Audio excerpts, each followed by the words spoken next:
All right, so we're going to begin right here. I'm going to talk about rubber, right? Rubber. Since we're talking about ball games, right? Made out of rubber. All right, so this says here approved for public release, distribution unlimited. All right, so this is fair use. This is unclassified information. I don't know why this was classified, but hey. It says here the performing organization, name and address, U.S. Army Natick Research and Development Command, Natick, Massachusetts. All right, fair use again. Approved for public release, distribution unlimited. All right, rubber. Keyword, natural rubber, synthetic rubber, rubber compound, and rubber history. That's the part we're here for. It says rubber, in abstract. Once only the product, right? Only the product of a tree grown in South American jungles. Became the prototypic material for class of synthetic materials, all having the common properties of rubber elasticity. All right, so again, rubber, which was once only native to South American jungles. All right, and also we have South in the Mesoamerica. We're going to read that too. But it's the same tree, not sure, but hey, it's in the Americas where rubber is from. Nobody else had rubber balls then. All right, remember that. So we're at the part where it says history, and it says here, although unknown by civilization, rubber had been discovered by the Indians of the sub-American continent as the product of a tree grown in the Amazon River basin in the tropical rainforest. All right, so who? Indigenous people from South America already had rubber, had discovered it, right? Remember, it was only here first. The natives called the tree caoutchouc, the weeping wood. Because of the milk-like substance that oozed from the bark, the liquid now known as latex, right? That's how you make rubber from latex, right? The word caoutchouc became the root of the word for rubber in Italian, Spanish, German, and French. The English name rubber was bestowed by Joseph Priestley, the discoverer of oxygen, because it rubbed out pencil marks. Eventually, it replaced the material previously used for that purpose, dampened bread crumbs. There is archaeological evidence that rubber was known by the South Americans as early as the 6th century. All right, we're going to get some good info in this video. You're going to see how far back it really goes. Ruins of the Mayans in Yucatan revealed the existence of a game similar to what? Basketball. A game similar to basketball, right? So we got the first rubber. Now we got sports too. We got basketball. Of course, we have rubber balls, right? Basketball, though, played on a stone-walled court, except that the rings or goals were vertical. The ball used was rubber, made from dry latex, and it is believed that it was the size of today's basketball, but solid. If so, it would have weighed about 40 pounds. Now, we're going to read later on, as it's about to say, this other guy, he did some other research. This is more modern, and he said that it's possible that they made hollow rubber balls or latex balls, right? So they can fly almost like a beach ball or a volleyball. So continue, says either the Mayans were powerfully muscled or they had found some means of making a hollow sphere from latex, all right? The first knowledge of this strange new material by Europeans was from members of Columbus' second voyage, 1493 to 1495, who reported that Haitian natives made bouncing balls from the dry liquid of a tree. In a book written in 1521, Pietro de Anguera described the incredible rebound of the material. In 1540, Pizarro, the Spanish conqueror of Peru, right, reported the use of latex to waterproof fabrics and clothing. The Spaniards, though cognizant of rubber and its uses by the natives, did very little to use the material and remained for a Frenchman, M. de la Condamine. All right, are we talking about a Huguenot when he's talking about Frenchmen, Protestants, people of color as well, to provide the impetus that started rubber on its way as an article of commerce. He first came to Peru in 1735 as a member of a French civil survey team. When that project was completed, he remained to explore by himself, traveling the full length of the Amazon, 4,000 miles. All right, Amazon. He was fascinated by the use of rubber by the natives and sent back samples and descriptions of shoes, syringes, bottles, and of coated fabrics made by putting on successive layers of latex and drying each over a fire. You hear that? So they had rubber for everything back in the day in the Amazon. Even probably had sneakers and all that. You know, the rubber seals and all that, man. Balls, anything they can use rubber, right, to make clothing, right? Anything. It was for this last use and waterproof boots that rubber found its first applications in Europe. The problem was the transportation of the rubber in a liquid form to Europe. The latex coagulated on standing and could not last a long ocean voyage. La Condamine reasoned that the latex should be dried in South America, shipped as a solid, and be redissolved in France for use. Latex, however, is an emulsion of solid rubber particles, and once the emulsion is broken, the particles coagulate into a mass and there is no way of reforming the original emulsion. A solvent was needed that would dissolve the rubber and allow it to be used as liquid. And he searched for then available liquids. Turpentine, all right, a turpentine, they get that from cedar trees, I believe, or trees, right, was found to be solvent. And the first coating solutions or cements were made with it, all right, turpentine and latex.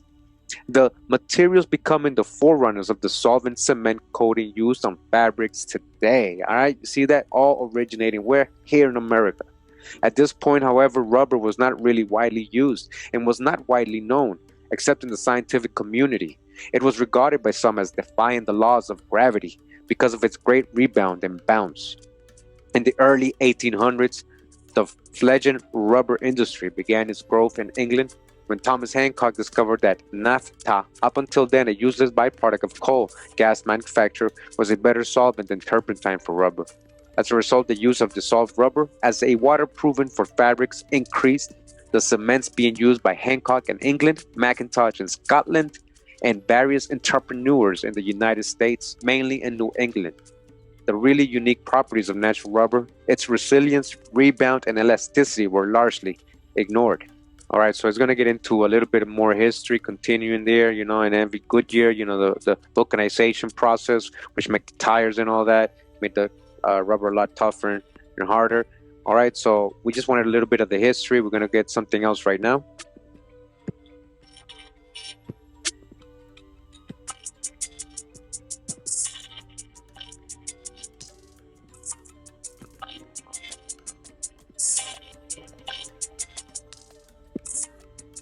So I'm in this other article, great article, says here, America's first polymer scientist, rubber processing, use and transport in Mesoamerica. This is by Michael J. Tarkanian and Dorothy Hustler. Now, just want to read their credentials real quick. Michael J. Tarkanian says he's from the Center for Materials Research in Archeology and Ethnology, Department of Material Science and Engineering, Massachusetts Institute of Technology, that's MIT, Dorothy Hostler, Center for Materials Research in Archaeology and Ethnology, Department of Materials Science and Engineering, and Massachusetts Institute of Technology as well, all right? So very credited authors. It says here, ancient Mesoamericans were making rubber by at least 1600 BC, at least, all right? We're going to get how old it really is. Mixing latex from Castilla elastica trees with juice from Ipomoa alba, morning glory vines. You see, so they had their own type of trees that can make rubber, and they had another way to mix it with something else, right? The combination of ethnographic, archaeological, and mechanical data presented in this text illustrate that ancient Mesoamericans had fully developed this process. Ancient Mesoamericans, and we just got the South Americans, right? All in America. And consciously tailored the mechanical properties of rubber to suit requirements of specific applications by altering the ratio of latex to alba juice. Our data focus on rubber balls, sandal soles, and rubber bands for hefting and joining. Elasticity, the mechanical property that defines the ability of a rubber ball to bounce, is maximized with a 1:1 volume ratio of latex to I. All right, so they're talking science here. So we're going to right here, this part of the book, it says, rubber is a material that was first processed in ancient Mesoamerica. The history of rubber usually begins in 1839 with Charles Goodyear's discovery of vulcanization, a process that can increase the strength, elasticity, and durability of rubber, right? So Goodyear tires, right? He's the one that, went to Mesoamerica and brought the idea over and made tires. During a period of 3,500 years before Goodyear's discovery, 3,500 years before Goodyear's discovery, the Olmec, Maya, Aztec, Mexica, and other Mesoamerican peoples that they're not mentioning. All right, we're going to see one of those groups that was actually before a lot of these people right here. Were employing rubber and latex and medicines and rituals for rubber balls, for the Mesoamerican ball game, and for sandal soles. Several lines of evidence indicate that ancient Mesoamericans were making rubber by mixing latex from the Castilla elastica tree with juice from the morning glory vine in Pomo alba as early as the 2nd millennium BC. Alright, 2nd millennium BC. Alright, so it says here ceramic wood and latex. There's rubber. They had rubber handles on their weapons and tools. Alright. Materials associated with large rubber balls excavated from the Olmec site of Manatí, Veracruz, Mexico have been radiocarbon dated as to early as 1600 BC. Alright, so I want to explain to you guys something, that the credit of making rubber balls and ball games, because they found rubber balls, they credited ball games and rubber balls to this site, the Manatí site in Veracruz, which was Olmec site, about 1600 BC. Now this article is a little older than another one I'm about to read to you guys, which was, the research was done between 2015 and 2017, a lot more recent than all this, and they discovered something new, and I'm about to show you guys this. All right, so this is the mainstream story that the Olmec did it. All right, and I'm going to show you that it was not the Olmec. Olmec didn't even have ball courts in their sites, but they did find these figurines and these rubber balls there. All right, but no ball courts there. I'm going to show you that. Now it says again, they're going to tell you, marking the earliest known use of rubber in the world, but it's not. This complements data that it placed the earliest known ball court at Paso de la Mada, Chiapas, Mexico at 1400 BC. All right, so this was another place they were giving credit to, Paso de la Mada in Chiapas. That's a whole lot different place.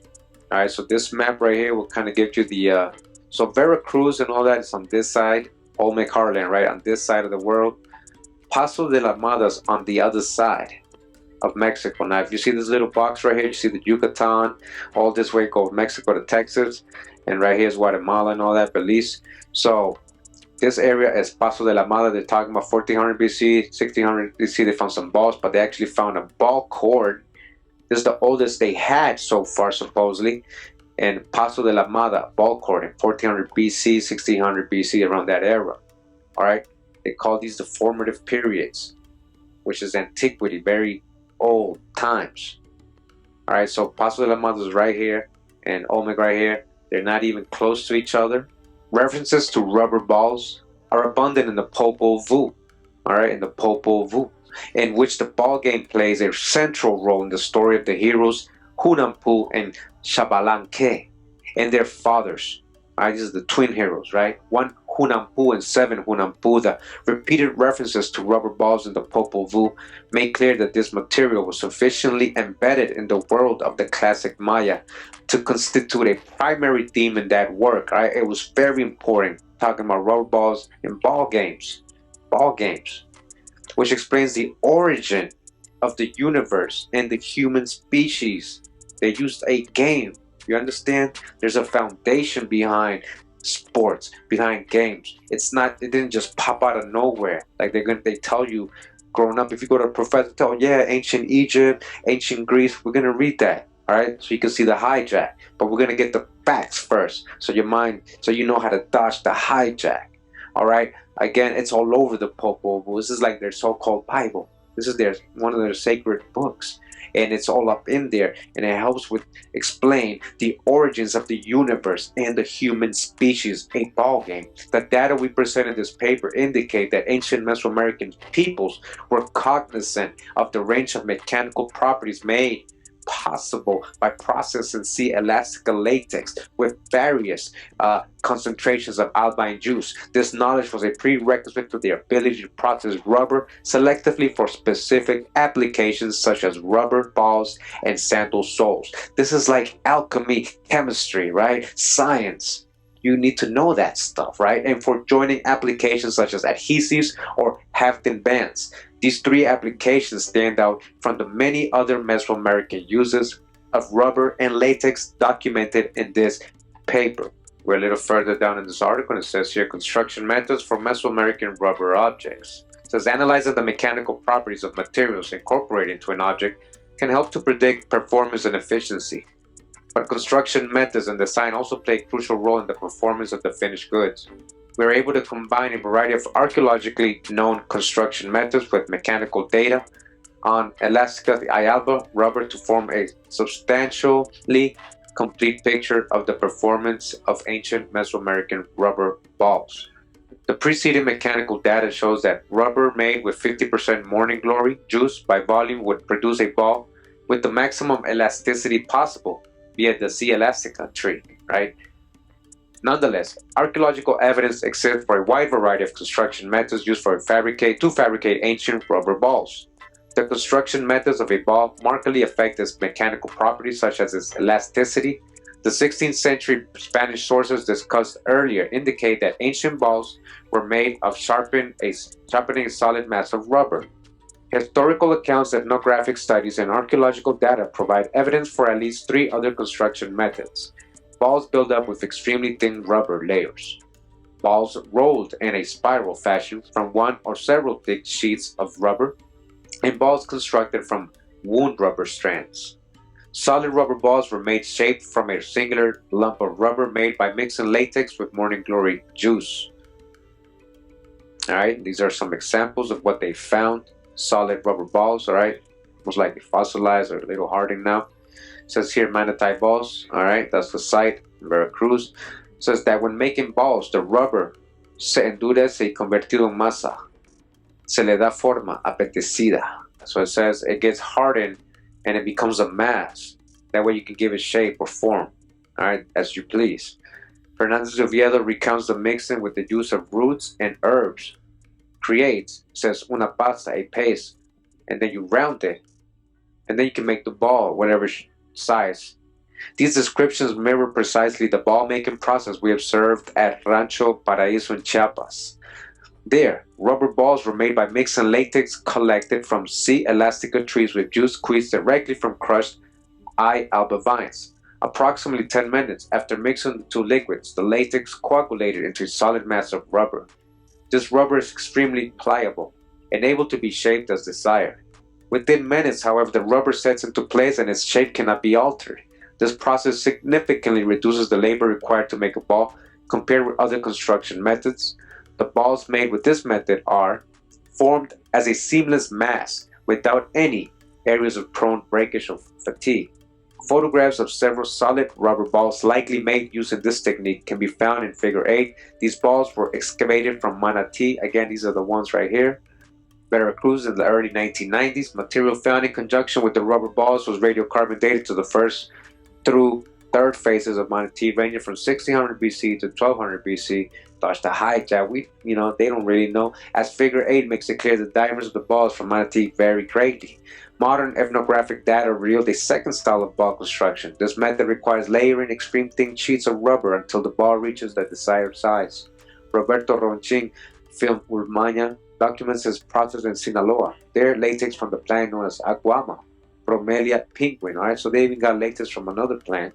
It's mixed with slices of the root of machacuana.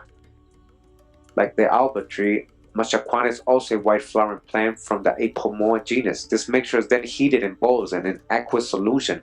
After mixing small amounts of rubber hardening in bowls, they are flattened in layers so as to form a ball. So everybody's making rubber balls around this time, right? Everywhere here. Balls can attain 4 kilos in weight using this method. It notes on Middle American archaeology and ethnology. Kelly, 1940, Isabel Kelly describes a process witnessed in Nayarit that is almost identical to that depiction in Ulama. Kelly writes, the ball was thus built up, layer by layer, As small quantities of rubber were added to the pellet-like nucleus, also rubber. After each increment of rubber was squeezed free of the liquid, the ball was shaped on a flat board held slanted against the knees to let the liquid run off. When perfectly round, the finished ball was smoothed and polished with a stick. The method described by Kelly also requires the use of rhodocalix, another, all right, and writes that to coagulate the latex, the root of the chacuana was diced and added to water. This method, like that depicted in the film Ulama, is much more labor intensive than making a ball from a solid mass of rubber. In Ulama, the ball maker constructs a 4 kilo ball in a time intensive process that occurs over the course of an entire day. In Chiapas, the ball makers can produce a ball of equivalent size from a single mass of rubber in half an hour. The layer construction may also produce a ball that is more prone to break down than the Chiapas-style balls, since it relies on cohesive bonds between the rubbers to rubber layers. Immediately after coagulation, rubber is in its pliable state and able to form an inseparable bond with rubber in a similar state, or with itself. Once the rubber hardens and can no longer be shaped, it also loses the ability to bond and is no longer tacky. Loss of bond within the layers of a ball develop over time or can result from faulty construction. These circumstances would create a discontinuity in the elastic behavior of a ball, thus decreasing its ability to bounce. They would also produce a ball that could fail catastrophically in play. The third construction method consists of rolling thick sheets of rubber into a spiral shape, forming the sheet into balls. Alright, so bottom line, everybody's making rubber balls. They have different ways of making these balls, right? They're all over the place. All right, so sports, ball games, rubber balls are very important. It's not just a pastime, it's very important, even though they use it as a pastime too. All right, so that was a little bit of the story there. All these rubber balls being made, how they were doing it. All right, where again in the Americas, we have the first polymer scientists and those who were processing rubber, right? Again, this was a very scholarly article, right? Rubber originated in America.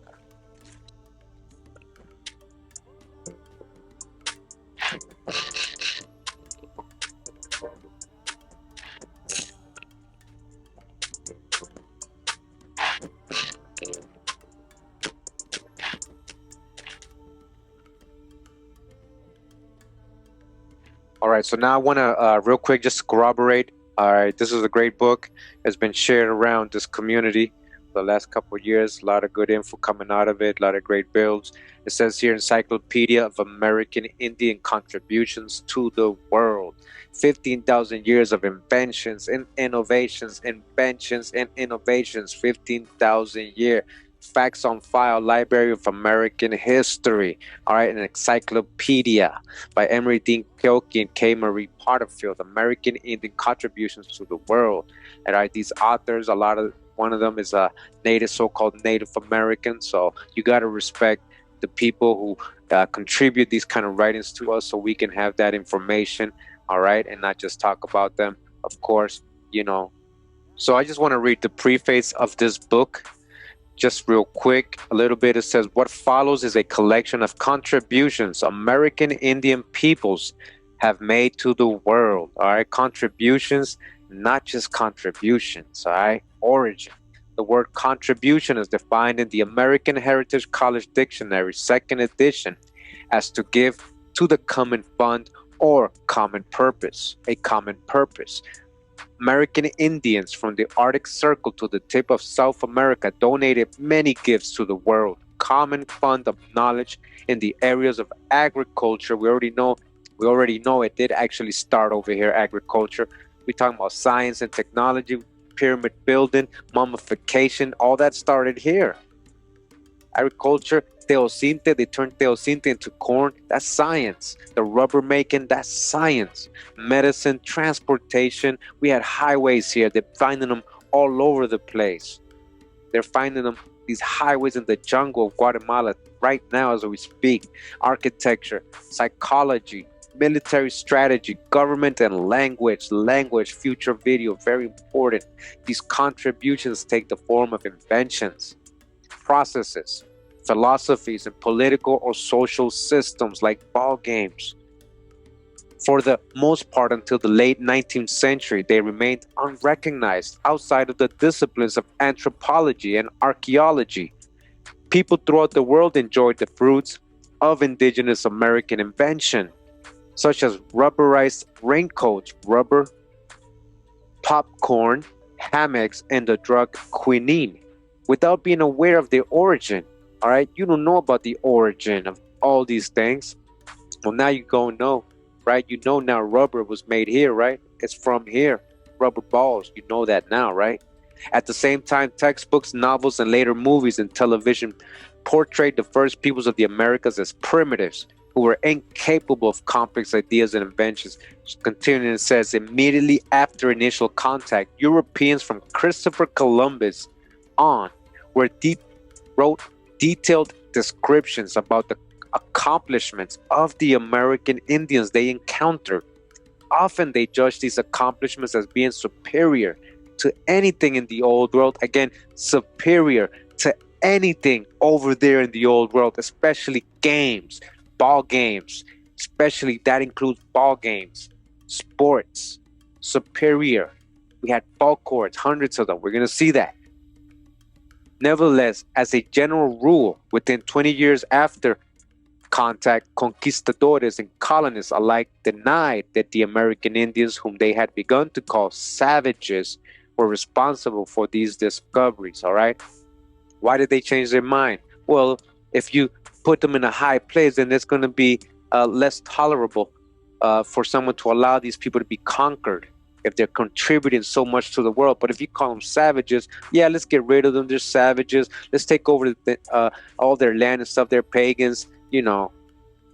Continue further on, says a similar process had taken place in Mesoamerica and in South America in earlier centuries as Spanish conquistadors burned libraries and priests banned even agricultural products such as avocados and the seed crop amaranth because they believed these kept the Indians they sought to convert tied to their savage ignorance. In order to justify the death of American Indian ideas, inventions, and land, it was necessary to portray them as less intelligent and less human than Europeans. Use of the term savages and heathens were first steps in dehumanizing American Indians. Eventually, they were equated with animals. All right, so before we continue, I just want to show this guy real quick. Look at him holding that ball. He's a baller, man. Look how he's holding that. Say hi! Or he's just holding the basketball, right? The bouncy ball, right? It says here, this hollow clay whistle in the shape of a Maya ball player shows him holding a rubber ball. Again, shows him holding a rubber ball. Rubber balls that American Indians made before contact with Europeans have been found throughout Mesoamerica. The earliest to date, 1000 BC, but we're going to get it older. Watch, I got a good article coming up. Now I want to show this one right here too. All right, what does that look like right away to you? Yep, that's a helmet. That's a sports helmet. Now check this out. Ball player figure from Paso de la Mada, 900 BC, jadeite, Walter's art. We're going to get a little bit of this too. All right, this is just an example of how at the base looks, you know, normally. And yeah, that's a ball in the middle. And down here says Mesoamerican ball game players. All right, so just a reminder, again, we're in the Encyclopedia of American Indian Contributions to the World, 15,000 years of inventions and innovations, facts on file, Library of American History. So again, we already got rubber was made here. We're going to get it from this encyclopedia as well. Now it says here, latex rubber, around 1000 BC, they're saying, right? But it goes back older. I'm going to show you in the next videos.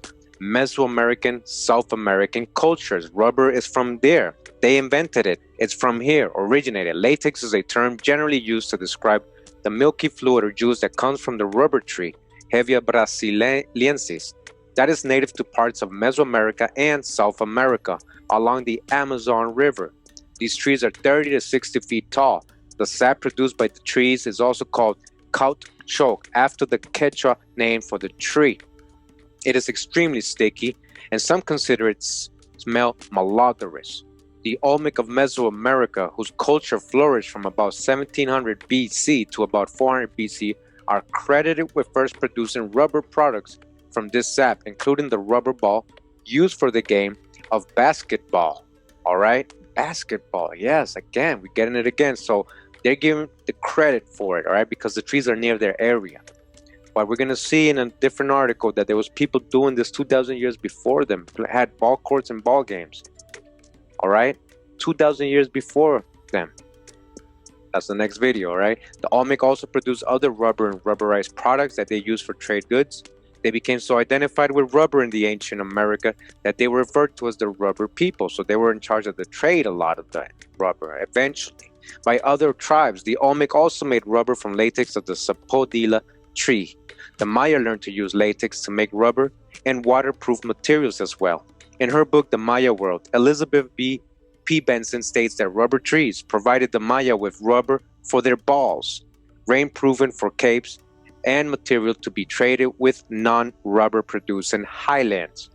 The Quechua, contemporaries of the Inca, all right, we're talking about South America, Quechua Emperor and the Inca, whose empire was established in what is now Peru in about AD 1000, called this tree Huachoc and produced many rubber and rubberized products, including ropes and bottles. Indigenous people routinely harvested latex from what became known as the weeping tree. Usually, two collectors would open a trail between about 100 trees and harvest sap from these trees each day.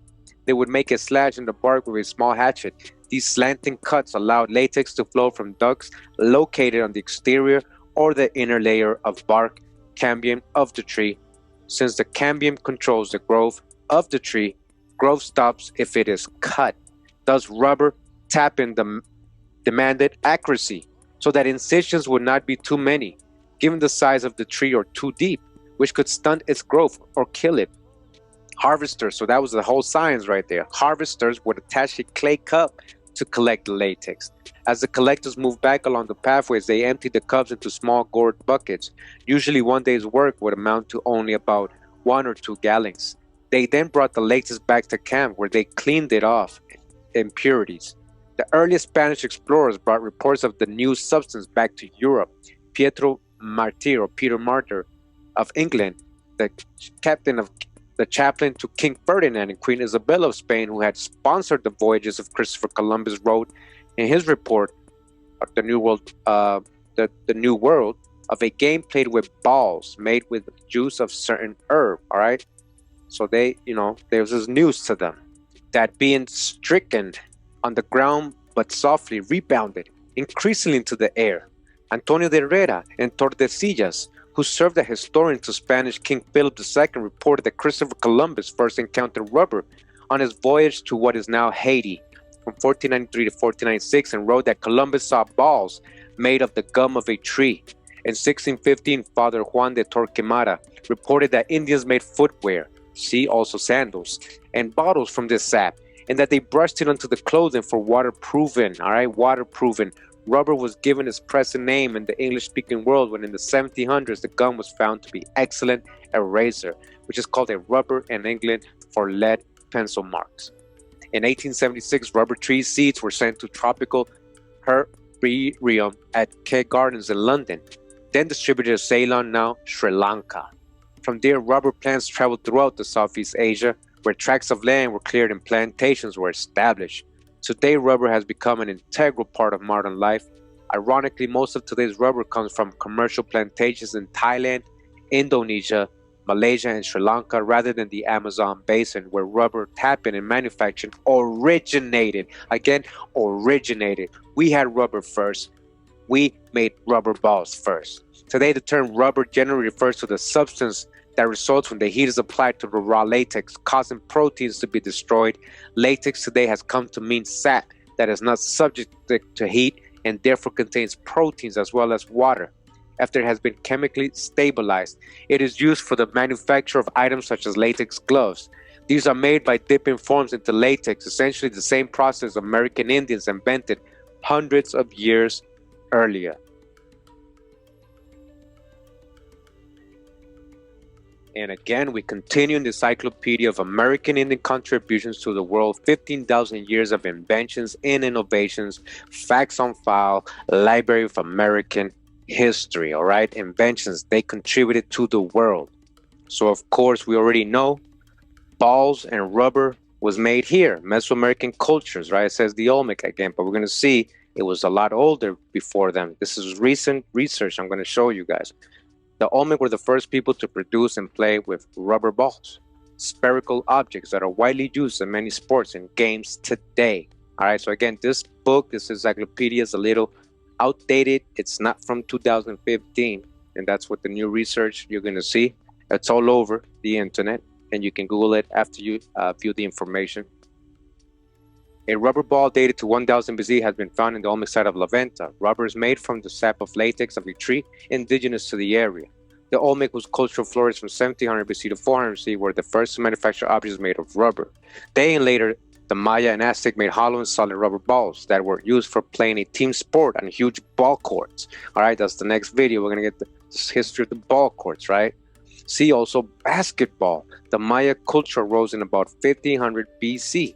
The Aztec Empire was established in about 1100 AD. Rubber balls were so highly valued that the Codex Mendoza, an Aztec book of accounts, listed 16,000 rubber balls being paid by the coastal provinces to the Aztec emperor. 16,000 rubber balls. This is from here. It says here one version of Mesoamerican basketball was played with a solid rubber ball that varied in size from 2 to 10 inches in diameter. This version could produce bodily damage without the protective gear worn by players. Even with paddling, ball players were not immune from bruises and other injuries because in one version of the game they could use only their shoulders, thighs, knees, head, and hips to hit the ball in order and get it through a high hoop. The hollow rubber ball was lighter and bounced higher. Spaniards who observed the game and the technology for making the balls introduced rubber balls to Europe.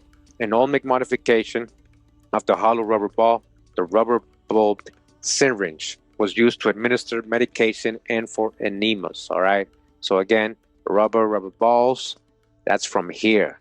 All right, ball games, again, as you can see here, was from here. And we have a stele here. I've shown this in videos before. Displays that has all these panels, steles. It says here Cibal Stele 7, 8th century.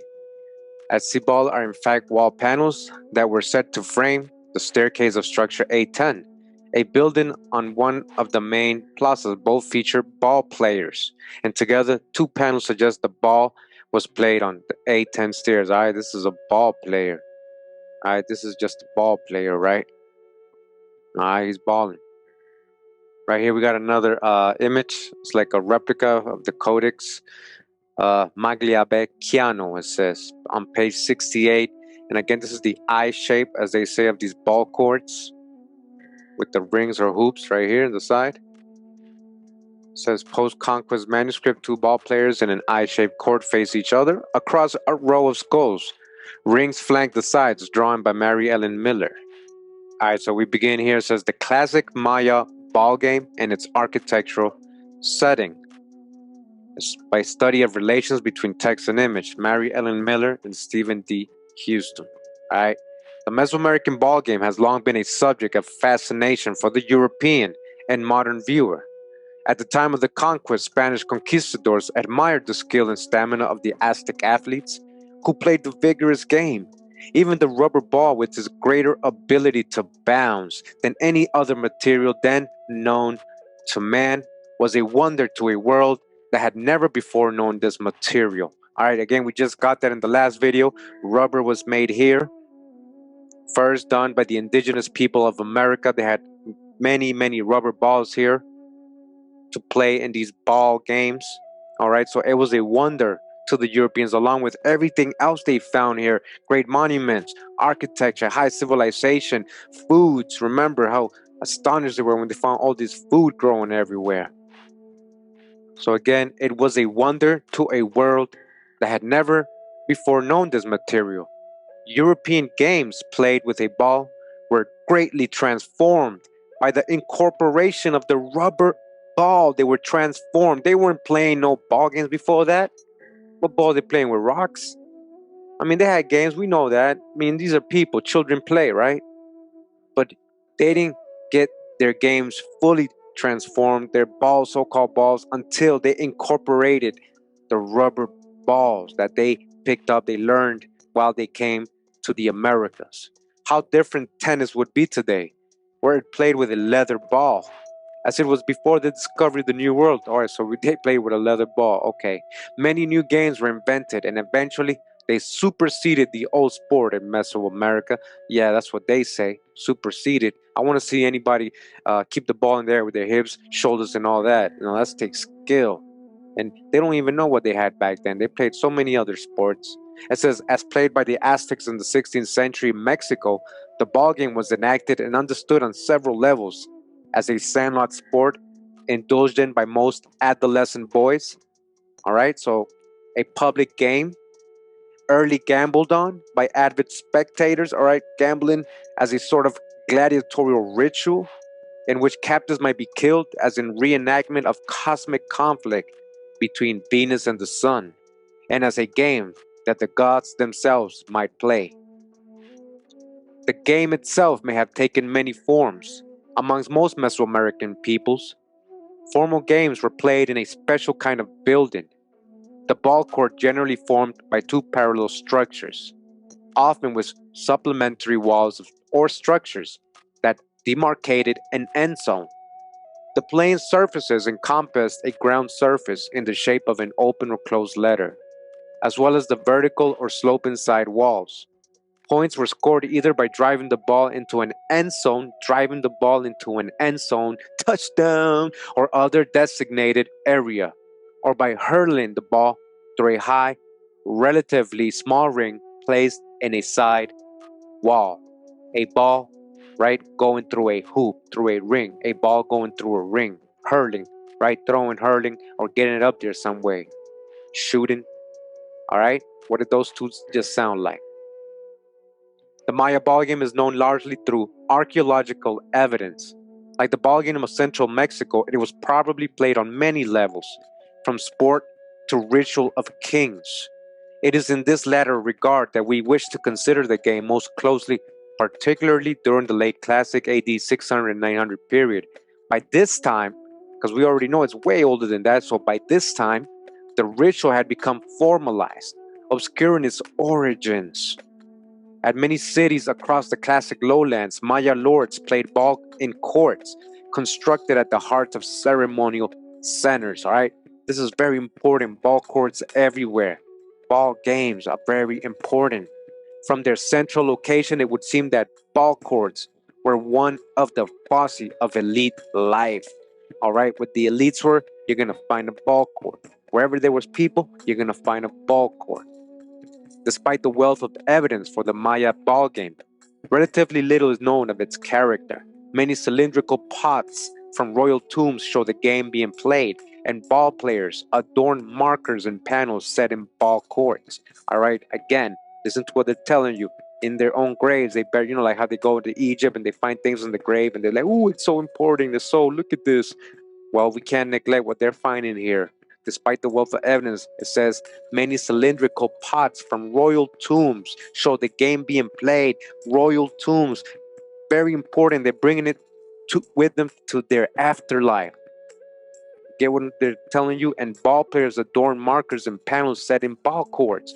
But what is puzzling is that the majority of sculptured images associated with ball playing occur not in ball courts, but rather on stairways. These stairways are frequently carved with scenes and hieroglyphic inscriptions explicitly recording the ball game. All right, it's like a level going up and down. We find it in the Popol Vuh, right? With the hero twins, and they were like in the stair competing with the so-called gods of the underworld.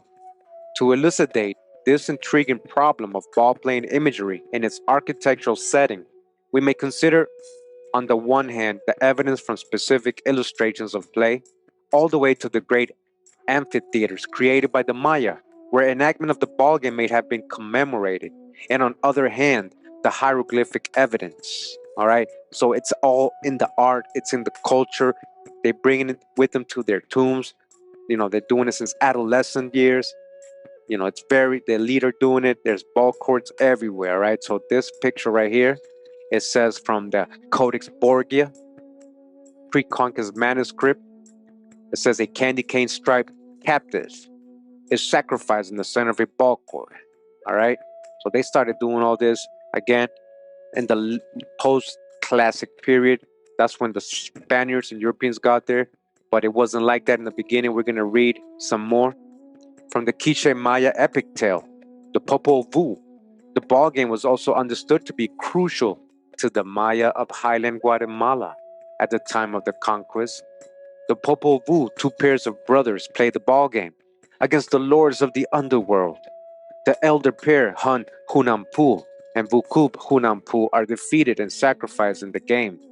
The underworld gods hang Hun Hunampu's severed head in a calabash, 3 nearby. A daughter of an underworld lord sits under the tree and receives spittle from the desiccated head, which impregnates her. She flees to the surface of the earth, where she is delivered of twins, Hunampu and Shabalanque, the hero twins of Maya legend. Like Hercules, they are demigods. And like Hercules, they overcome the nether regions. As adolescents, they discover their father's ball playing gear. Here we go again with ball playing. And cause such a ruckus that the underworld deities command them to their court. Ultimately, through a series of wily tricks, the hero twins outsmart the underworld lords, not only defeating but also dismembering them. The twins then leave the underworld to take their places as heavenly bodies. All right, this goes all the way back to the Popol Vuh, the creation story. See how deep this is, right? Ball games, sports, competition. It's deep in the history of America. For the Quiche Maya, the role of the ball game was central to their cultural epic. Until ball courts came to be recognized on classic Maya site plans during the 1920s, however, the ball game, whether played at Chichen Itza or described by the Quiche Maya, was considered a late phenomenon in Maya culture. Not until 1932, when Franz Blum completed his initial study of Maya ball courts, was there sufficient evidence for recognition of a native Maya ball game of classic. It's old. Bloom was able to show that ball courts were present at many Maya sites, including Uaxtún, Piedras Negras, and Palenque. Because of the perceived absence of foreign influences at those sites, the ball game, it was then assumed, must have been a native Maya form. Oh, really? Reliefs of ball players were discovered at Piedras Negras, and the game was also seen to share the courtly elegance characteristic of classic Maya art in general. So they had to find all this evidence to be convinced, right? Even though they were finding all these ball courts everywhere, rubber balls everywhere, they still had needed some convincing, I guess. The sacrificial aspect of the Maya ball game was less readily accessible. The classic Maya game was assumed to be fundamentally different from the one played at Chichen Itza, El Tajín, or Tecnotitlan. Now, they're trying to tell you that the classic Maya, I mean, the early games, before when the Spaniards got there, they went to Chichen Itza, they went to El Tajín, and they went to Tenochtitlan, and they saw how people getting sacrificed. Maybe the enemies of the team that was losing, or whatever was going on at that time, wasn't what was going on in the beginning of ball games, in the beginning of history, of their history, when they were using ball courts and ball games. We're going to get to that, all right? It wasn't always about sacrifice, and the Europeans loved to portray all that about sacrifice. And that was more in the post-classic periods when the Spaniards had gotten here. Things had changed. Now it says here again, in discussions of the classic Maya ball game, human sacrifice was never considered.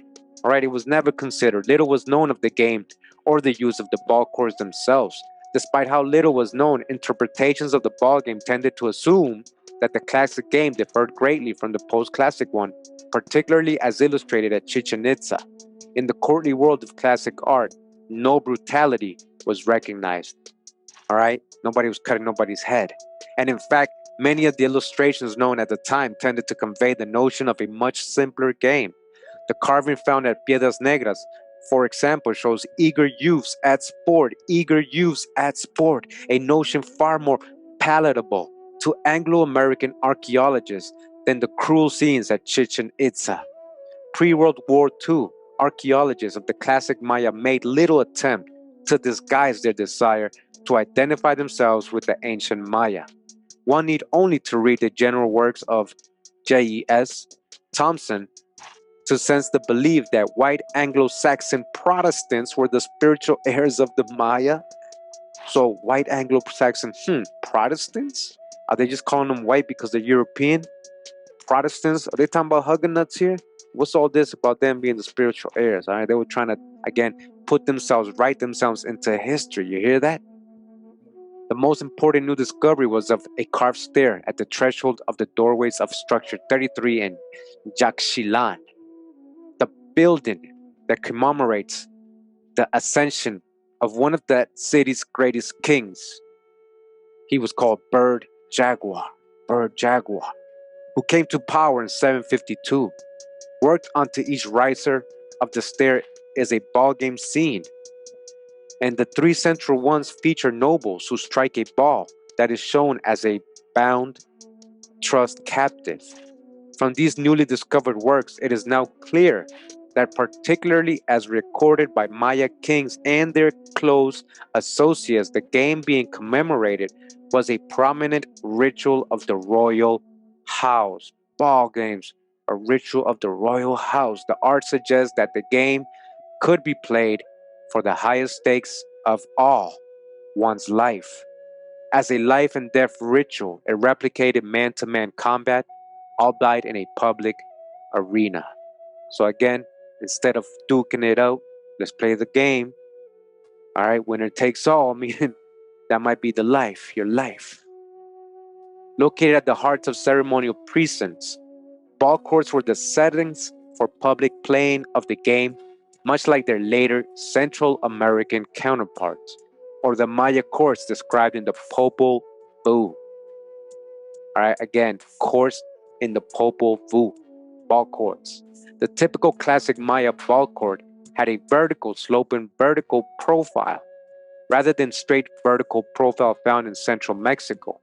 The single long sloping surface would seem to have been designed to keep the ball in play in the central alley. The sloping talus is usually about twice as long as any other surface except for the ground floor of the ball court. All right, so they described there the ball courts.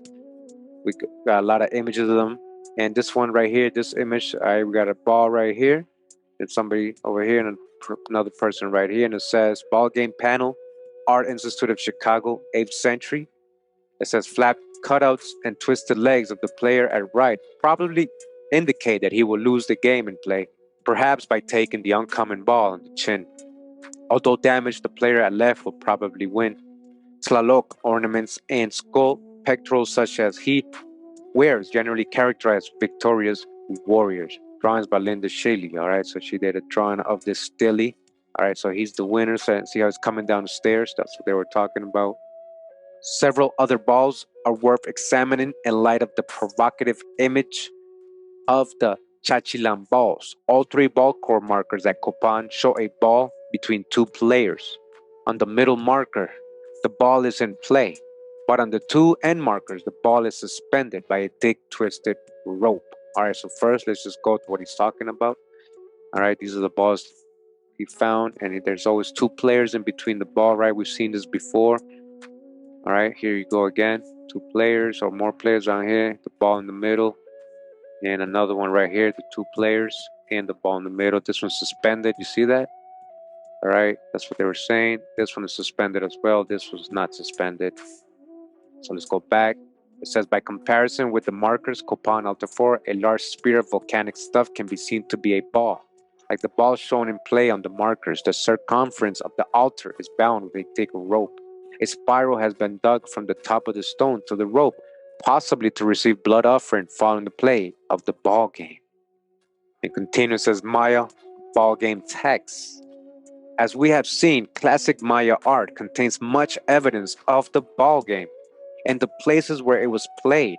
The hieroglyphic writing that accompanies the art is no less informative. Glyphic texts refer directly to ball playing, occurring in context suggesting both the ritual framework of the classic game and the conceptual link between stairway and ball courts. Maya glyphs also document the historical and legendary figures who participated in the sporting rituals of the classic era. Such historical references make it possible to connect the ball game to dynastic politics, especially where these resulted in martial conflict, as well as to the activities of the particularly energetic rulers. All right, they're using games to resolve conflicts. All right, so again, it's all over the art there. We got ball courts physically, rubber balls physically, and then we got art showing it. It's being found in the tombs. Are you starting to get the hint? What's going on? It's very important, right? Again, another drawing here, as you can see, some indigenous American people, original Mayas right here. It says ball player pot, Dallas Museum of Fine Arts. All right, it's in Dallas. Go take a look at it. Late classic. Dressed in long, draping hides, ball players engage in play against a flight of stairs. Rollout photograph, copyright Justin Kerr from 1985. So he's got copyright to this art that's not even his. It's a ball game scene with ball players. We got another one right here. This one's pretty good. We got the colorized version, of course, as well. You know, and you can see again this one, the pyramid or the stairway and the ball coming down. The two players. It says here, Perlman, late classic. Here, two men play the ball game against a diminutive pyramid. The large fan at left is probably a portable marker. Rollout photograph, all right, a rollable marker. All right, again, some indigenous Americans here playing their ball game, telling their story, their mythology, the creation story. And here I just want to show you these glyphs that were in this book too, and it'll tell you what these mean. So like A, it says A is ball in court. So when you see this glyph, balls in court, all right, balls in court, right? B is ball on stairs, the ball's on the stairs. C is, all right, let's just read all of them and we'll go back. Pitts glyph. And then D is ball game glyph from new ball court marker. E is ball game glyph from fragmentary ball court ring in Naranjo. FI is ball game glyphs from hieroglyphic stairs, 2 in Jachilan. And J is ball playing glyph. J, oh, ball playing. Which one is that? That's this one. He's ball playing. Ball playing J. Game on. Ball playing. Then it says El Peru. Ooh, hieroglyphic stairs of El Peru K. Ball court glyph. K is a ball court glyph. K. So when you see this, yep, this is a ball court. Yep, ball court glyph. Tortuguero monument. All right, so just a little bit of that so you guys can see. In case you see these glyphs, all right, you can pause it and look for them when you're reading the Maya codices, right? All right, so now I'm going to read from this article, scholarly article says ball courts, competitive games, and the emergence of complex society by Warren D. Hill, BA in Rhodes College, 1988. Masters of the University of Calgary, 1992. A dissertation submitted in partial fulfillment of the requirements for the degree of Doctor of Philosophy in the Faculty of Graduate Studies, Department of Anthropology and Sociology. It says ball courts occupied a prominent place in the civic ceremonial plazas of ancient Mesoamerican civilizations. More than just another stadium, the ball court was a sacred place where mortals and gods competed. Ball games, the main activity that took place in ball courts, were tremendous spectacles witnessed by thousands, all right? Witnessed by thousands. Just like today, the stadium's filled with thousands of people. That happened back in the Mayan times, back in these BC times. We're talking about a long time ago. The popularity of the ball game is accentuated by the fact that 16,000 rubber balls, all right, rubber balls, 16,000 were sent each year as tribute to the Aztec capital of Tenochtitlan. Entire fortunes were sometimes wagered on the outcome of a single game. Gambling. 16,000 rubber balls. You hearing all this? The prominence of ball courts on the archaeological landscape has led to numerous hypotheses as to their form and function. Most studies of ball courts have focused on three major themes: ethnohistory of the ball game, ball court iconography, or typologies of ball courts. However, as Fox has noted, these approaches to ball courts in the ball game have become standardized in archaeology at the expense of understanding the ball court as a lived space. As an alternative to traditional approaches, Fox has suggested that the archaeology examine the social and political functions of ball courts within particular regional systems. To accomplish this objective, ball courts must be viewed as important multi-purpose activity centers. All right, just like a stadium today, not solely as locations of ball games. This entails an examination of the function of ball courts as facilities of social integration. One fascinating aspect of the ball game is its longevity as an institution. Fox asserts that the success of the ball game as a pan Mesoamerican tradition rested on its ability to integrate and satisfy a variety of social needs. All right, it had to keep the poor too, right? Not just the wealthy and elite. Understanding the origins of the ball game may provide important clues to the nature of early complex society in Mesoamerica. Fox links the creation of a formal facility, the ball court, to Clark and Blake's aggrandizer model. He hypothesizes that sponsorship of ball games and feasts within the ball court would have permitted individual aggrandizers to make strong claims to power, thereby enhancing their social position.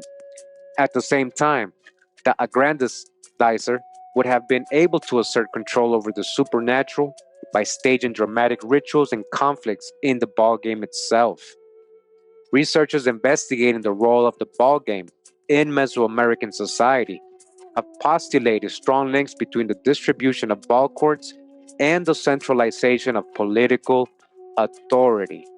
In this view, elite competition is seen as impetus for the construction and use of ball courts in a number of regions. That ball game may also have been used by elites to acquire and maintain new territories. They used it as a way to get land, right? New territories or conquering. Or it may indicate a network based strategy of social integration, trade, right? Formal ball courts in complex societies. The appearance of a formal ball courts occurred in tandem with the rise of complex societies in southern Mesoamerica, beginning in the Middle Formative. This is 900 to 400 BC, all right? Middle Formative. This is not the oldest. Ball courts were principal features of several large cities in Chiapas, all right? Ball courts were all over Chiapas. That is in the southern region of Mexico and the border of Guatemala, as well as the Olmec centers of San Lorenzo and La Venta. So also in the other side, because that's on the Pacific, and on the other side, on the Caribbean side of near Veracruz today, you got the Olmec centers that also have numerous ball courts in their cities. By the late formative period, ball courts were pan-Mesoamerican, present at every major center. They were in all the major cities, ball courts, and some minor sites. We're going to get a little bit more of that.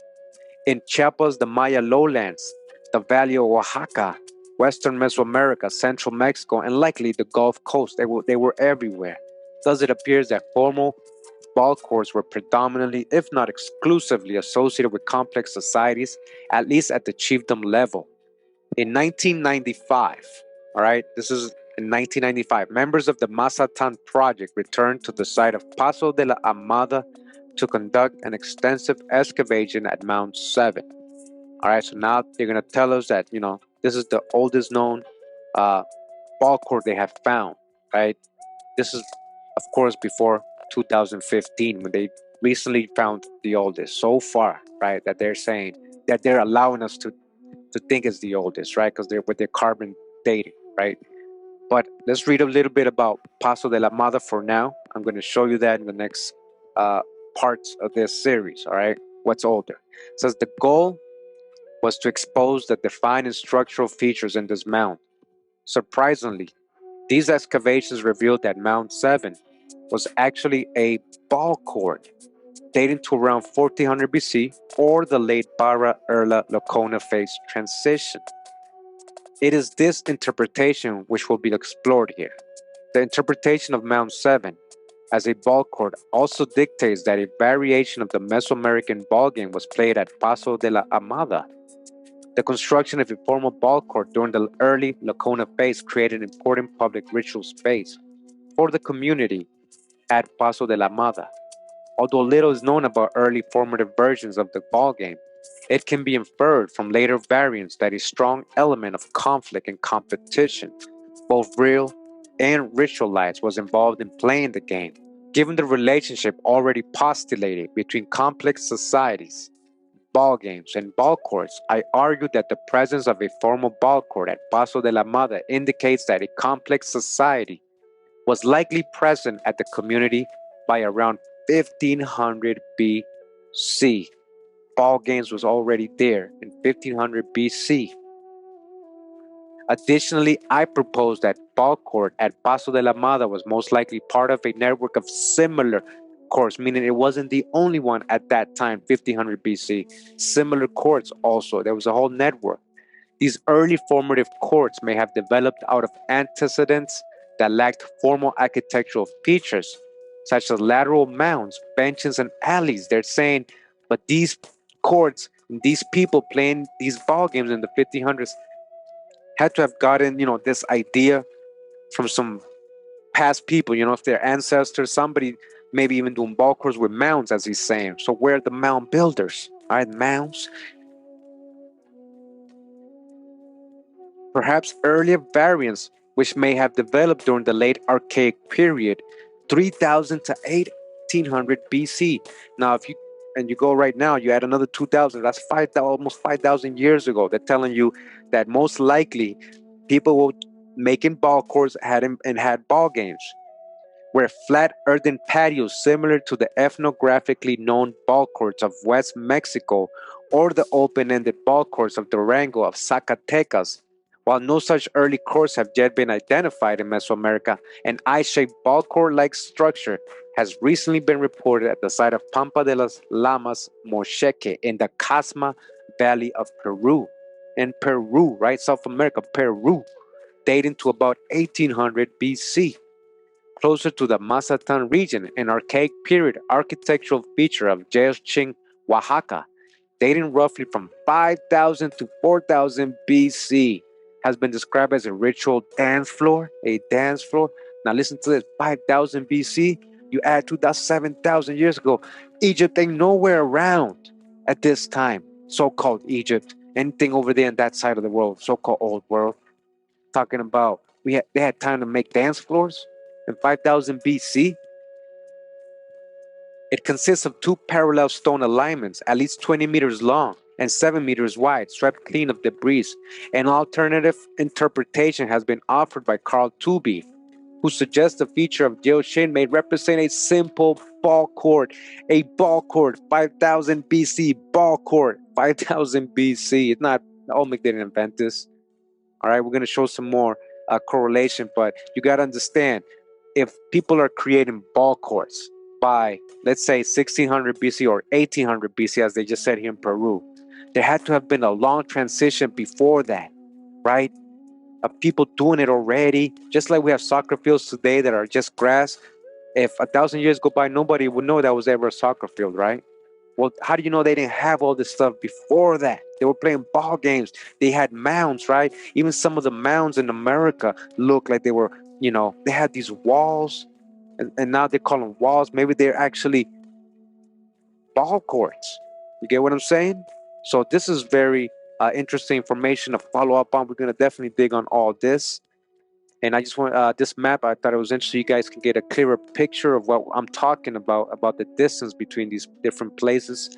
So again, this is Mexico. Up here is Texas, and right here it says Olmec Heartland. This is the Caribbean side, right? This is the Caribbean, Maya lowlands. This is the Yucatan. Down here in Paso de la Mada in Chiapas. This is right at the border of Guatemala and Mexico. This is right here the Pacific. This is on the totally the other side. Now they were saying that they found these rubber trees on the lowlands, meaning near the coast, the rubber trees. So that's why they say, well, let's give credit to the Olmec.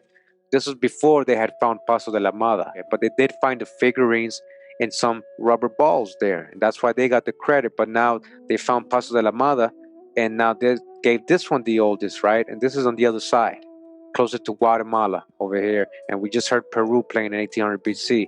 So, there's more to learn, but I just wanted to show you. This is just, I guess, showing regions that had, a lot of ball courts and a lot of civilizations. This is, I guess, a picture of Mound 6, I guess, in Paso de la Mada. Yeah, Mound 6 structure, Paso de la Mada. It's called the mound. Interesting, right? Mound. So you see the ball court here. Look at the eye shape a little bit. And this is probably what some poles were, depending on how they were playing the game. This is a ball court, all right, in Paso de la Mada, the site they were talking about. And now look at this. Artist's conception of ball court at Paso de la Mada. Now look at this. These look like mounds. You see that? I've seen this formation up in the mound area in the North America. And, if you can see it actually in some of my videos that I've shown. And, who's to say they didn't have, thousands of years before ball courts in a different way. So this is a great artist conception, but this is what I was exactly trying to explain earlier. And it says Paso de la Mada Mount 7. So Mount 7 ball court. Okay, this is Mount 7. Here we go. This is what they're saying. So it's a mound. Actually, it really is a mound. It's a ball court made out of a mound. All right. Now I'm starting to understand. Okay. Ball court features and construction sequence. You see the mounds.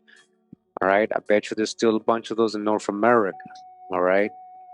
Expanded mound, initial mound, the bench, the alley, the bench. All right. Now it says here, Chapter 3, Overview of the Mesoamerican Ball Game. It says, it is evident for one thing that competitive rubber ball game is confined to peoples who, for the most part, are dependent upon agriculture for subsistence. Although, to be sure, fishing and to lesser extent hunting may play an important supplementary role. So why are they saying that people who are using rubber balls and have ball games with rubber balls, most likely have a good amount of agriculture already established? Clearly, this must reflect demographics as well as economic determinants, relative permanency and size of settlement, together with a division of labor and a means of storing surplus foods to permit men the leisure to play together, must have predisposed people towards maintenance of the game in comparatively permanent villages. Moreover, the area immediately adjacent to the houses is usually cleared, forming a plaza that can, on occasion, serve as a ball court. So anything that made a little space for a plaza, people were using it to work as a ball court. And what they're letting you know here is that if people had time to play games, they didn't have to worry about surviving and not starving because they had a surplus of food. They were very advanced. They were in these places for long times. They didn't have to keep moving like hunters and gatherers, following animals. They were civilized people living in these permanent areas. They had a surplus of food and agriculture and a lot of labor and people to employ to build these things and take care of the agriculture. All right, this is high civilization. We're not talking about savages. Ball games. The epigraph alludes to the close relationship between complex societies and the competitive ball game. At the time of Spanish conquest, a variety of ball games were played throughout Mesoamerica. Most of these games were played in a highly organized fashion in masonry ball courts by members of state-level societies. Some of ball players were tantamounts of today's professional athletes and enjoyed special rights and privileges. So just like today, we got the LeBron James. What they're trying to compare here is that if you were really good and talented, you were treated just like a professional athlete is treated today. Though occasionally these came at a high price, much of what we know about the ball game as it was played in formal ball courts comes from eyewitness accounts of Spanish clerics. About a dozen such accounts are available, the majority of them dating to the 16th century. Most of them describe the Aztec version of the ball game, though one account from the 17th century mentions the ball games of the Maya. Among peoples of the Caribbean, most likely Taino, and in the northwest Mexico. All right, so even in the northwest or southwest US and in the Caribbean, talking about ball games there too. We already got the accounts. Obviously, when the Spaniards got to the Caribbean, they saw them playing the ball games first. Now it says here political interaction studies the value of ball courts as indices of political and social organization has been only marginally pursued by researchers. However, this approach holds promise as both a powerful explanatory tool and a means of exploring interregional connections. As far back as the work of Theodore Stern, the ball game was viewed as a surrogate for direct warfare, war meaning a substitute. Instead of going and killing yourself or a lot of loss, a lot of loss of people and even land or everything, let's just play a ball game and decide it that way instead of losing so many people, so much death at such a high expense, right? Building upon this idea while presenting archaeological data, discuss the politicization of the ball game in central Mexico and the Maya lowlands. They postulate the ball courts were facilities commissioned by elites and function as effective means of acquiring new territories. They suggest a connection existed between the degree of political centralization and the distribution and frequency of ball courts, specifically areas with a large amount of political fragmentation or factionalism have a greater frequency of ball courts, and these ball courts tend to be clustered on territorial borders, indicate that this situation resulted from attempts by local elites to define new tributary domains. In this view, ball courts function as markers of specific political units. In support of their thesis, Santley offered archaeological evidence which indicates that when ball court frequency was low, competition between regional centers was also low, and the corresponding political economy spanned a large territory. In some cases, ball courts were completely absent. Example, like in classic Teotihuacan, when the centralization of authority was at its highest. In the Maya region, classic period sites from the smallest village to the regional center possessed ball courts. Even the smallest village had a ball court. Cite this in conjunction with evidence indicating a low degree of political centralization for the Maya lowlands. They suggest that a strong connection existed between elite wealth building and the politicization of the ball game. In cases where factionalism was high, betting on the outcomes of ball games may have become an important means of gaining or losing territories. While noting exceptions to this pattern, Stanley and his colleagues concluded that the distribution of ball courts is closely linked with larger social and political processes of centralization and decentralization of political authority. So again, this is, I hope you guys are understanding how important ball courts, ball games, even just owning a ball court, having a ball court, and it was such an important thing to these societies, to these towns, these cities, these governors, these rulers. The number of ball courts grew exponentially during the Classic period to cover all of Mesoamerica. This expansion had its roots in the formative periods and was due in large part to the association between ball courts and elite ritual activities. So the formative, again, starts out way back in the 1800s, 2000 BC, second millennium BC. Formative periods was already expanding, and by the time it got to the Classic period, which was still a long time ago, they were all over Mesoamerica, expanding still.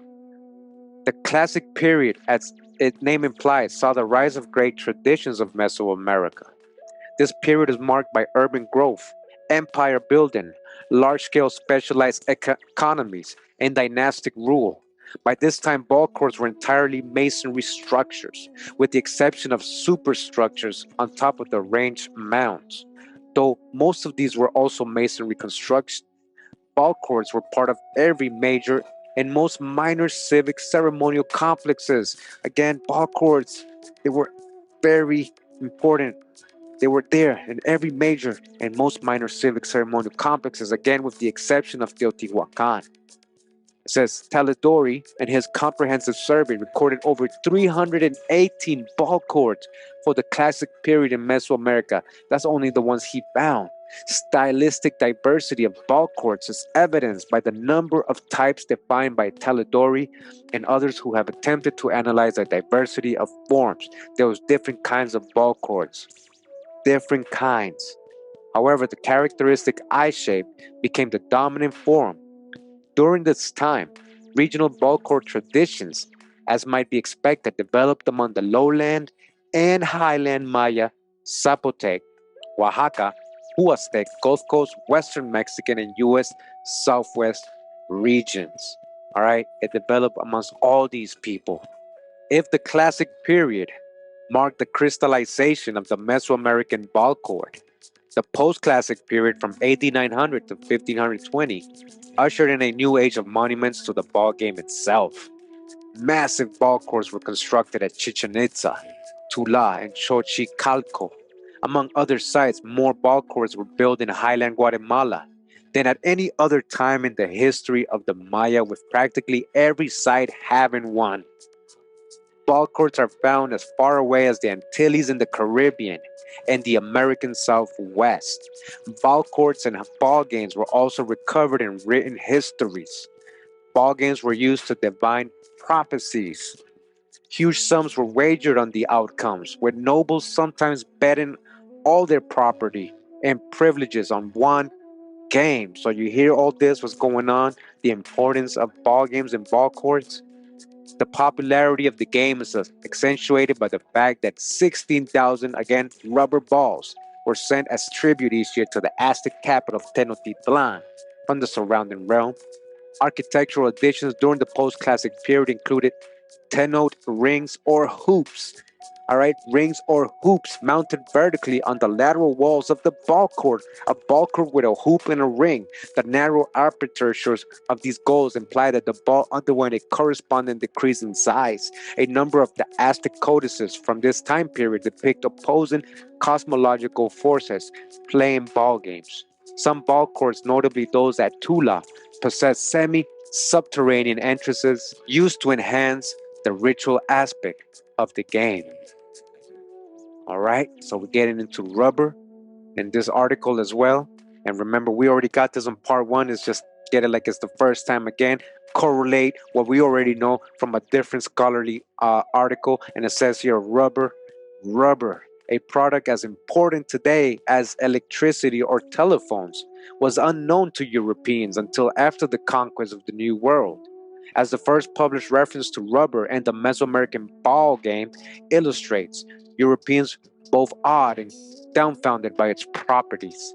And it says here, but the most popular game amongst them, this is from an account of the Spaniard, right? As amongst the people of our own islands, is a game of tennis. Their balls are made of the juice of a vine that clambers over the trees, as hop vines clamber among the edge hedges. They cook the juice of these plants until it hardens in the fire, after which each one shapes the mass as he pleases, giving it the form he chooses. It is alleged that the roots of this herb, when cooked, given them their weight, at all events, I do not understand how these heavy balls are so elastic that when they touch the ground, even though lightly thrown, they spring into the air with the most incredible leaps. The natives are most skillful players at this exercise, catching the ball on their shoulders, elbows, heads, rarely their hands, and sometimes their hips. If their opponents throw when their backs are turned, when playing tennis, they strip, as do our wrestlers. So you hear that? So skillful are these natives with the ball, the rubber balls. Ethnobotanical research shows that the medicinal properties of Castilla elastica were numerous, right? So now we're going to learn something we didn't learn in the previous video. I didn't know about the medicinal uses of this rubber tree from Mesoamerica. It says here that its latex was used as a remedy for abscess, colic, constipation, dysentery, eye problems, fractures, hoarseness, intestinal problems, sterility, thirst, ulcers, and suppuration. Latex was used in religious rituals, where it was utilized in the same fashion as blood, because does look like the blood of a tree, right? The sap. Sacrificial victims were smeared with latex prior to being dispatched. Rubber was also identified with movement. For example, the Nahuatl word, the language of the Aztecs for rubber, oyi or oli, oyi, was derived from the verb for movement, olin, oyin, from which the Spanish word ule, olin, ule, was derived. Ule, that's how we say rubber in Spanish today, ule. The Quiche Maya, authors of the Popol Vuh, called the rubber ball quick, which means blood. Thus, latex was interchangeable for blood and vice versa. Practical uses of latex included as a fuel for torches, waterproofer, adhesive, leak-proofing containers, and rubber balls. You see all the uses? In sum, rubber was an important economic and medicinal product from at least the early formative, we're talking about at least 2000 BC. One tree, the C. elastica or the Castilla elastica, was likely the main source for latex. Production of rubber was accomplished by ritual specialists. By the post-classic, a number of linguistic associations existed between rubber, blood, and movement. While the true extent of rubber production and use may never be known, the associations and uses presented here indicate it was a very sacred and valuable commodity. All right, so I want to get into this article now. This is part of chapter 13 of another book here. It says Sport and Ritual as Social Bonding, the Communal Nature of Mesoamerican Ball Games by Mariske Maureen Stoll and David S. Anderson. Fair use. And it says, in this chapter, we argue that archaeological evidence from our own research in the Mexican states of Oaxaca and Yucatan, as well as re-examination of other examples of ball court architecture throughout Mesoamerica, suggests that primary role of ball games was in community building. All right, community building. This is the primary role, community building, rather than solely as an element of elite political theater, as the dominant paradigm would have us believe, or what they try and say, sacrifices and just elites throwing a show. The interpretation is further supported through both ethnohistoric and ethnographic evidence, researched by Mariske Stoll, ultimately bringing us to a new understanding of Mesoamerican ball games, as not simply a spectacle of elite ritual, nor even a simple sport, but instead a competitive and integrative communal tradition. Conflicts is deeply associated with the ball game. In the famous Quiche Maya legend of the Popol Vuh, the ball game was the chosen method of combat between the hero twins and the Lord of the Underworlds. They said, let's do it in a ball game. Winner takes all. The ball game is also often linked with rituals of ascension and the legitimation of authority between elites. Examples of conflict, competition, and legitimation via the ball game can be seen in the stories about the ascension of the post-classic mystic cultural hero Lord Eight Deer. The game is argued to be an outlet for social aggression, inter-elite competition, a substitute for warfare, all right, a substitute for warfare, and a way to avoid or terminate interpolity conflict. Some have even linked the ballgame to incipient social political complexity among early Mesoamerican villages in the early and middle formative. All right, we just read that in the other article. The construction of a ball court would have distinguished communities socially and politically from those without ball courts. In turn, this would have affected local and regional social, political, and economic networks, as well as how and when participating communities negotiated such relationships, as ball courts are evidence for both periodic, routine, and sporadic, special, or momentous interactions with neighboring and non-local groups. So for all occasions, the presence of these important facilities, very important facilities, in particular sites, would have further reinforced intra-community and inter-community social distinctions. Yet at the same time, the games and their accompanying festivities would also link communities through cooperative competition and communal experience. You hear that?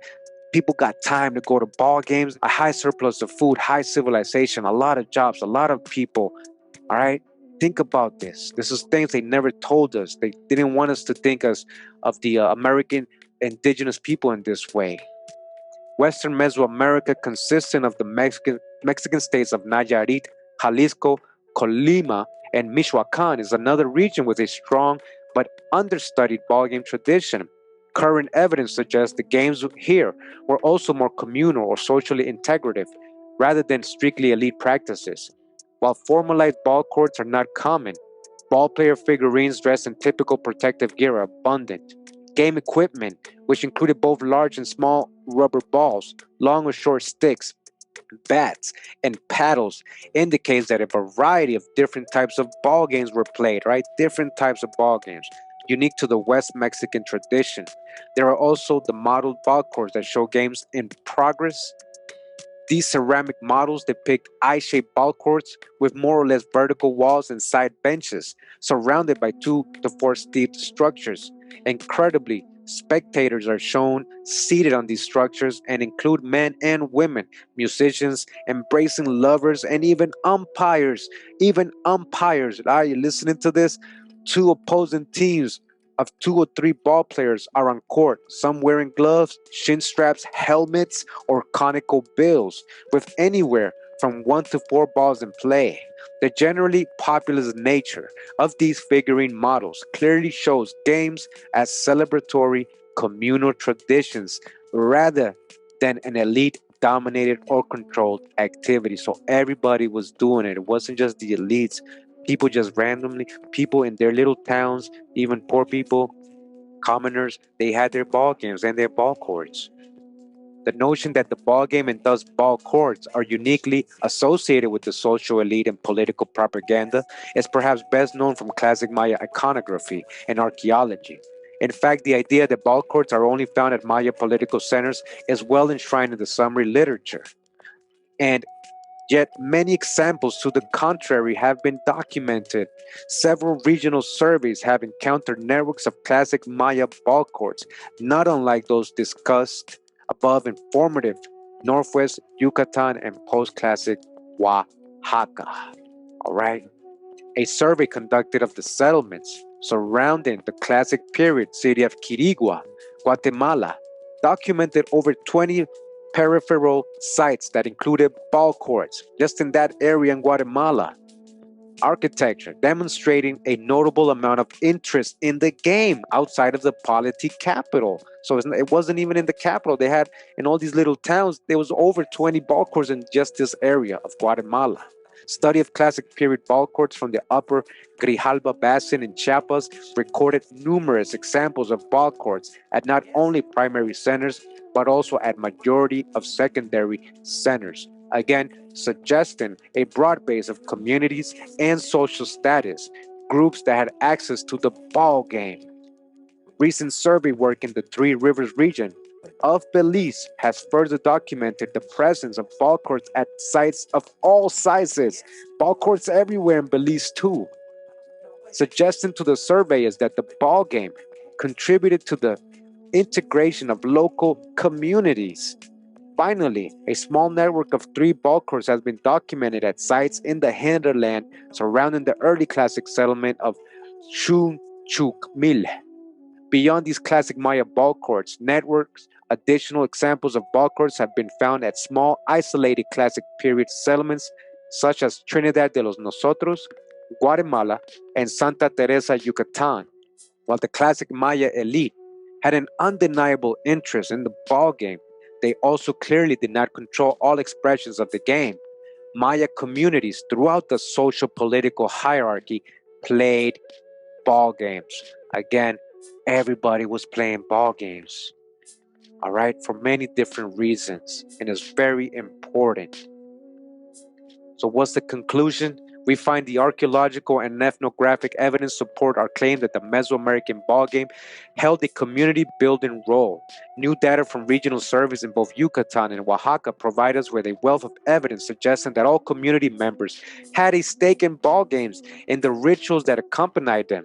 Additional archaeological data from West Mexico, the Maya region, northern Mexico, and Honduras further suggests that the communal role of the ball game often outweighed the concerns of elite actors and cosmological recreations. While we do not deny that state level actors at times co opted the game for their own political purposes, this does not negate the existence of communal traditions of playing.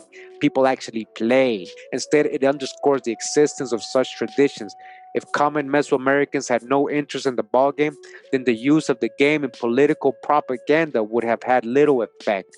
Even state-sponsored games would have occasionally included people from a variety of social statues and communities, as our own modern sports games show, all right? Just like today, spectacular displays of athletic competition are incredibly appealing to human beings. The traditional paradigm of the Mesoamerican ball game as an institution of elite political theater has unfortunately blinded us to the additional roles that contested games of physical skill play in a community. Ultimately, we hold that Kirchhoff was more right than even he knew. And listen to this, all right? Anybody from this region, anybody who feels connected to this region, listen to this, all right? This is my ancestor here included. It says to be Mesoamerican was to play ball, whether you were an elite or a commoner.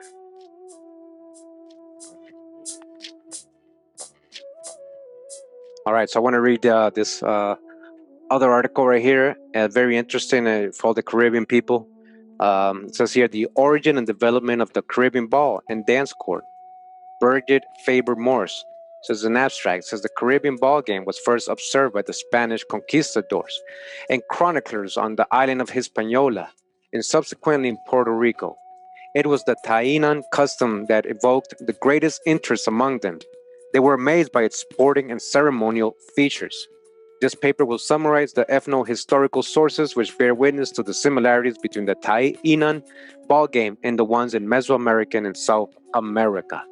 From the archaeological evidence of the courts and their associated artifacts, we know that the phenomenon seems to have developed in Puerto Rico during period 3, AD 600 to 1200, when the classic Tainos there were getting organized into settlement hierarchies and centralized authority structures.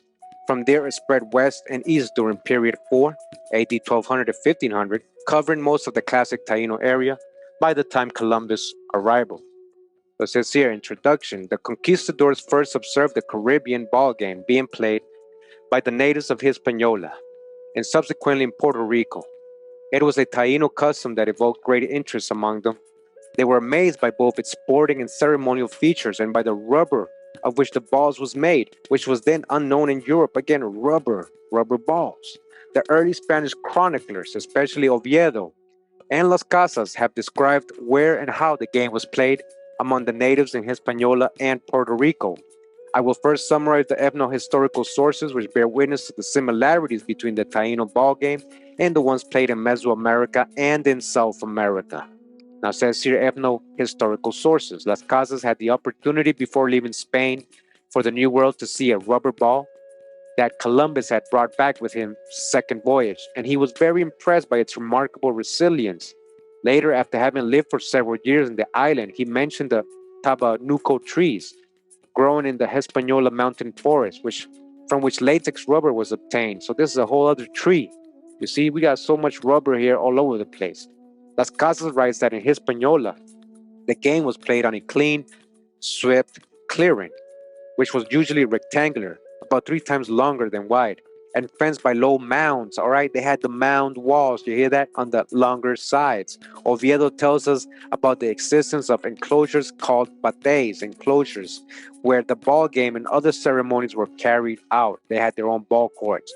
They were usually located outside the chief's or cacique's house, which was built on the best sites in the villages. All right, cacique had to have the ball court next to him. All right. He adds that the spectators sat on stones about the court while the caciques used wooden stools called dujos.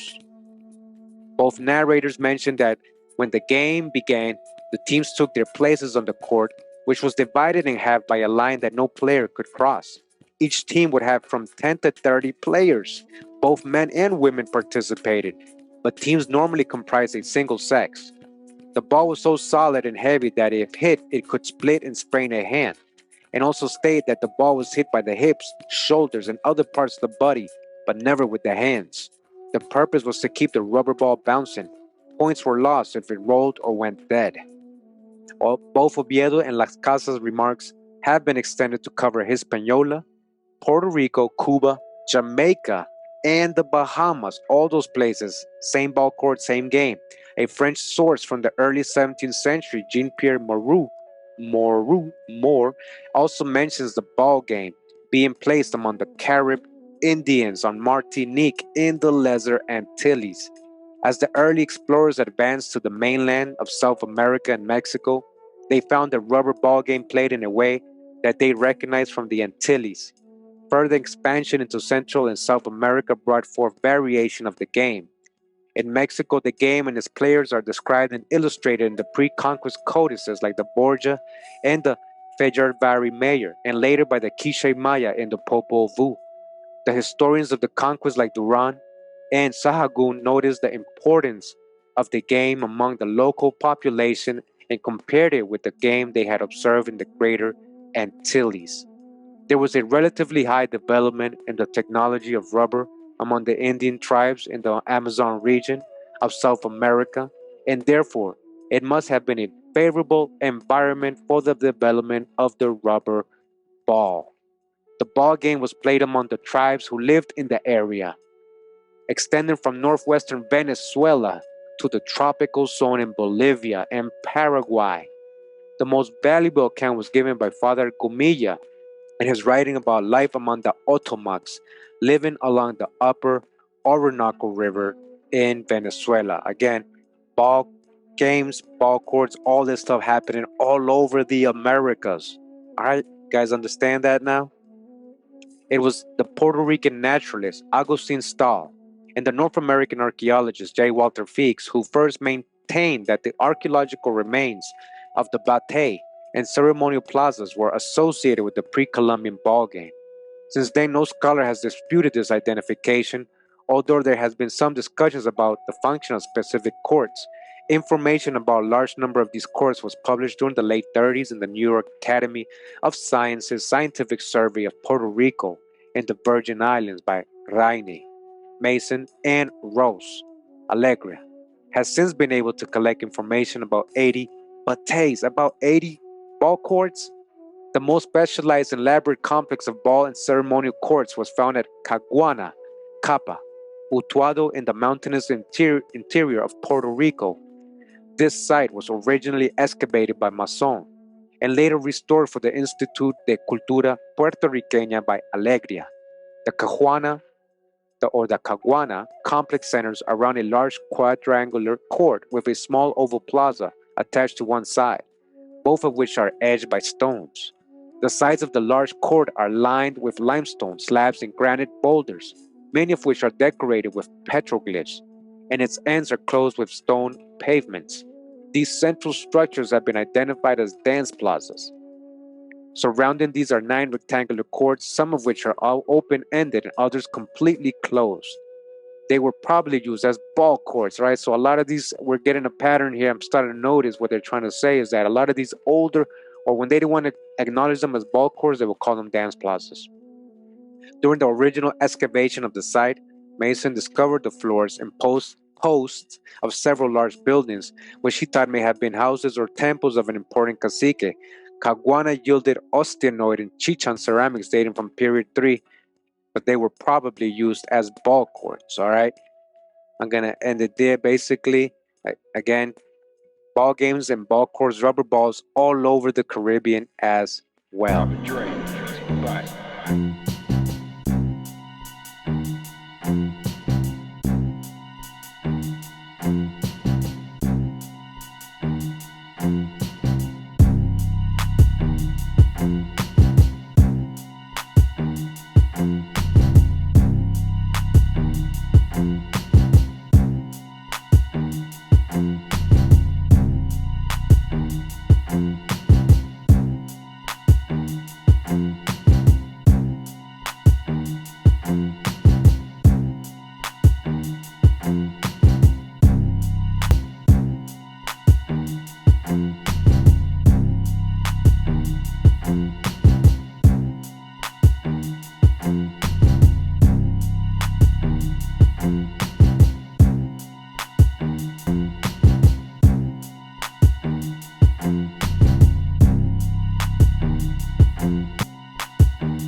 right, so I'm going to get into this article right here, just to start out. We're talking about the rubber ball game, the universal Mesoamerican sport. All right, universal Mesoamerican sport by Christopher Jones. And we begin. It says, an extremely athletic sport was played by the Aztecs, the Maya, and other peoples of pre-Hispanic Mesoamerica. All right, very important, by everybody, a lot of the tribe, not just the Maya and Aztec. Okay, that area of complex societies in what is now Mexico and Central America. All right, Central America. In the game, a heavy, solid rubber ball about 6 inches in diameter was volleyed back and forth in a specially constructed alley with sloping sidewalls. Rules usually stated that the ball be struck only with that part of the body from the waist to the knees. In some representations, the players can be seen holding handled stones and wearing large yoke, axe, or palm-shaped objects tied at the waist. They have been found in archaeological sites dated from AD 800 to 1200. Like the yoke in Figure 1, they were made of stone and were probably of help in providing a weighted resistance against the heavy ball. Earlier ball players of the classic period, AD 300 to 800, wore a variety of thigh and waist protectors of leather, cloth, and wood. Again, they had paddling. Figure 612, Aztec depictions of the sport at the time of the Spanish conquest, again, shows only a leather thigh protector. Ball court alleys and stone yokes have also been found in Puerto Rico. All right, in Puerto Rico, they did the same over there, right? These might have derived from Mesoamerica, as more certainly did the rubber ball game of the American Southwest. All right, all that originated in Mesoamerica. Version of the game without a special court was played by village tribes of the Amazon region of South America. It is possible that the Mesoamerican game originated there. All right, it is possible that it might have actually originated where? In the Amazon. Why? Because we know that rubber originated there as well, in the Amazon mostly. Even though we had rubber trees in Mesoamerica, it was actually greater in the Amazon region. Continues, says 5 ball courts have been found in the ruins of Tikal, the classic Maya site in northern Guatemala, excavated by the University Museum between 1956 and 1970. That these courts were built for the playing of rubber ball games is made clear by their characteristic long, narrow alleys and sloping side. All right, so again, ball courts in all these major cities, this is one of them. All right, do we find all these ball courts in the so-called old world on the other side of the hemisphere where they're giving credit to, you know, the origin of games? No, you don't find all that over there. You find it on this side of the world. Surfaces resembling others found all over Mesoamerica and matching descriptions by Spanish witnesses to the game. Again, I'm going to emphasize that, all over Mesoamerica. We're talking about ball courts. We're going to get into that more. All right, so we're not going to find all this stuff on the so-called old world on the other side. We're not going to find this many, if at all, if they had ball courts. Not like in the Americas. The oldest, smallest, and most central of the Tikal courts is located in the southeast corner of the Great Plaza, the historical center of the site, where rows of carved stone monuments portraying the rulers are lined up in front of the temples under which these kings were buried. Another court is in the approximate center of the East Plaza, adjacent to the Great Plaza. The other 3 ball courts form the only triple court known in Mesoamerica, with identical plain alleys, side by side on the north edge of a large plaza, just across a deep ravine southwest of the Great Plaza. I had the opportunity to conduct extensive excavations in both the East Plaza and the triple ball courts. Details of the ball court architecture, development, modifications, use, associated artifacts, and special deposits are to be published in the University Museum's Tikal's Report series.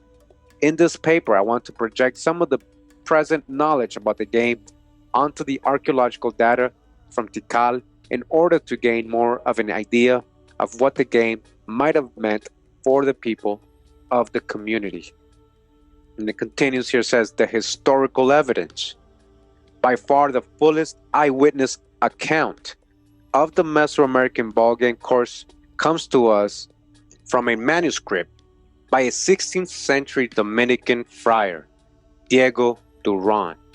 His family moved to Mexico around 1541, a scant 20 years after the fall of Tenochtitlan to Cortez, and Duran grew to adulthood during the brief period when Spanish domination over Mexico still depended upon the cooperation and even the enthusiastic loyalty of the native nobility and populace.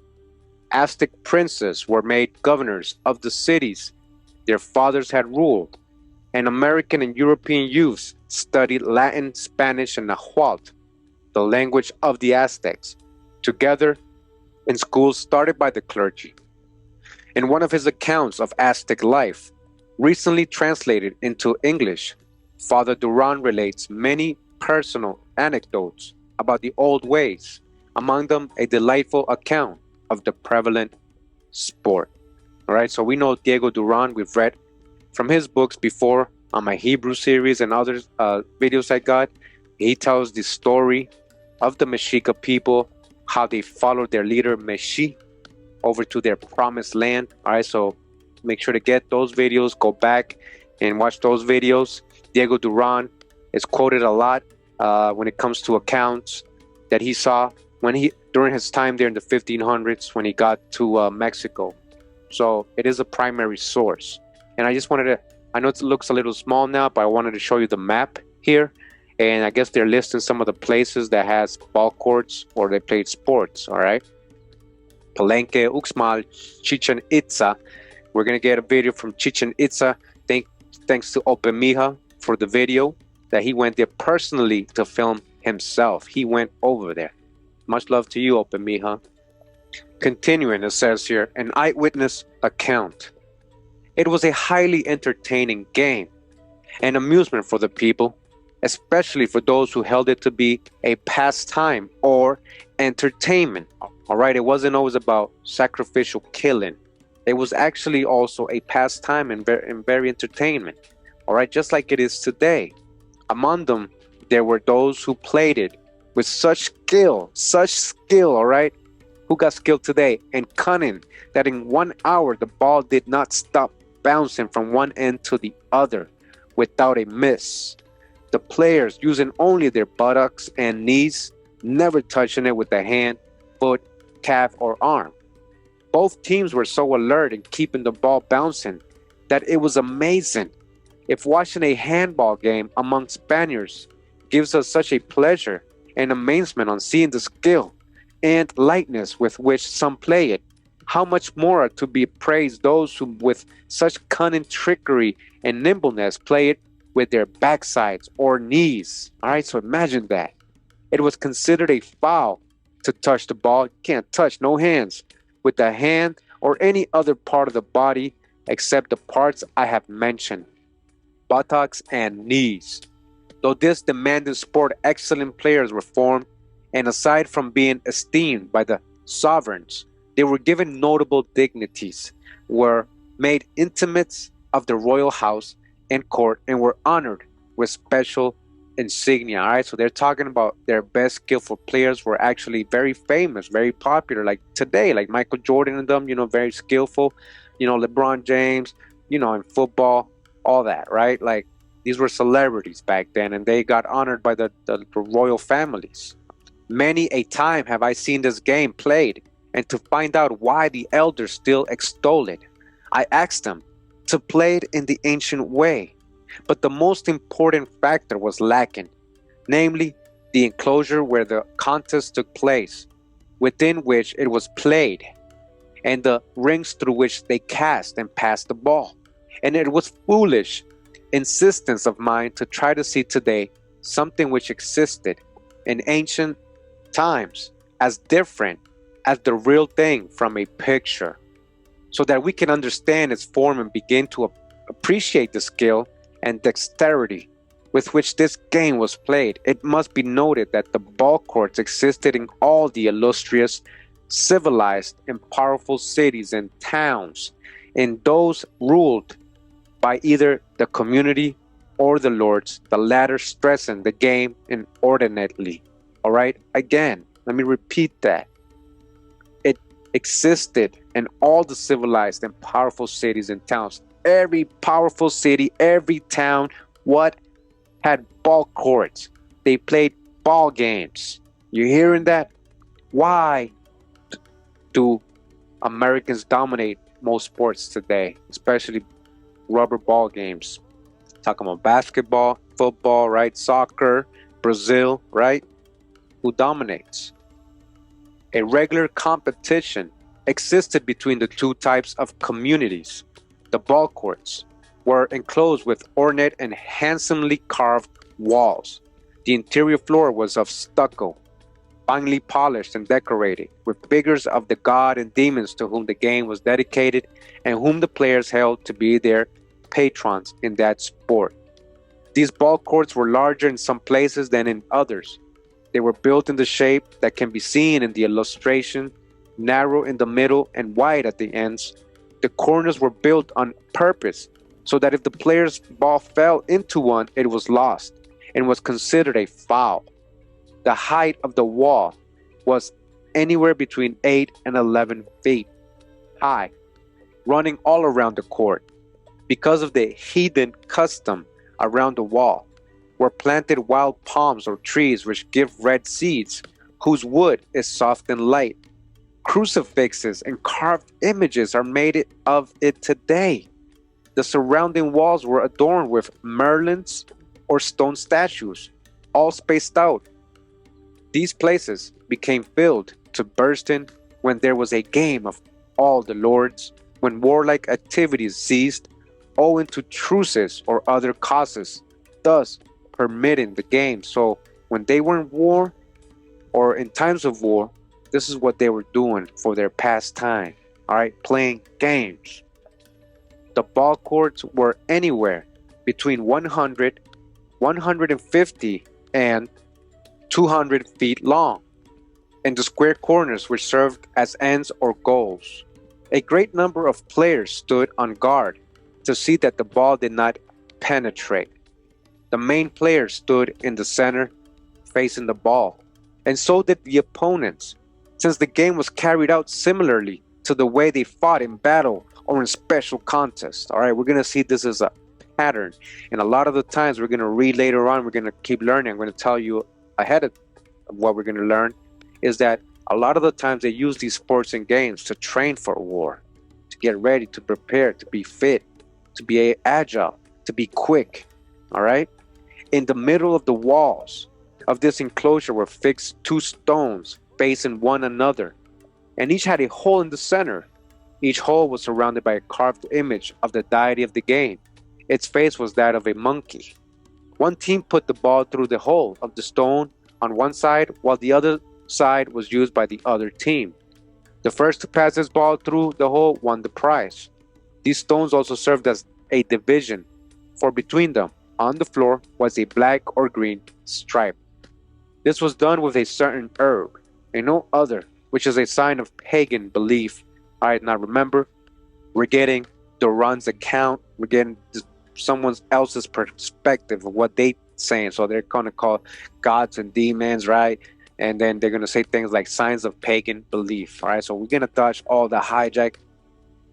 The ball always had to be passed across this line to win the game, because if the ball projected by the backsides or by the knee went bouncing along the floor and past the stripe the width of 2 fingers, no fault was committed. But if it did not pass, it was considered a foul play. The man who sent the ball through the stone ring was surrounded by all. They honored him, sang songs of praise to him, and joined him in dancing, right? So whoever made it through the hoop, he was honored, man. They started dancing with him and everything. He was given a very special reward of feathers or mantles and breech cloths, something highly prized. But what he most prized was the honor involved, all right? The honor. That was his great wealth, the honor. He's the most skillful person that day or during that time. For he was honored as a man who had vanquished many and had won a battle. It's like winning a battle. All right, so again, this was all said by Duran in the 1500s. All right, so this is his perspective. Okay, so we're going to read from this article now. It says here, Science Advances Research Article, Anthropology, Origins of the Mesoamerican Ball Game. Earliest ball court from the highlands found at Etlatongo, Oaxaca, Mexico. Waka, Oaxaca, Waka. Jeffrey P. Bloomster and Victor E. Salazar Chavez. And real quick, it says here, the ball game represents one of the most enduring and iconic features of ancient Mesoamerican civilization. Yet its origins and evolution remain poorly understood, primarily associated with the Gulf Coast and Southern Pacific coastal lowlands. While one early ball court dates to 1650 BC from Chiapas lowland, ball courts have remained undocumented in Mesoamerican highlands until a millennium later, suggesting less involvement by highland civilizations in the ball game's evolution. We provide new data from the southern highlands of Mexico, from the early formative period 1500 to 1000 BC. All right, we're talking about what? 1500 BC? And earlier we got that ball course dates to 1650 BC. All right, we're talking about BC, before Christ, right? BC. What is this? This is 3,500 years ago. Ball courts, ball games that necessitate revising previous paradigms, along with ball player imagery. We recently excavated the earliest highland Mesoamerican ball court, dating to 1374 BC, at the site of Etlatongo, in the mystic region of Oaxaca or Oaxaca. We conclude that early formative highland villagers played an important role in the origins of the formal Mesoamerican ballgame, which later evolved into a crucial component of subsequent states. All right, so he's got his theory that these people had a big part in it.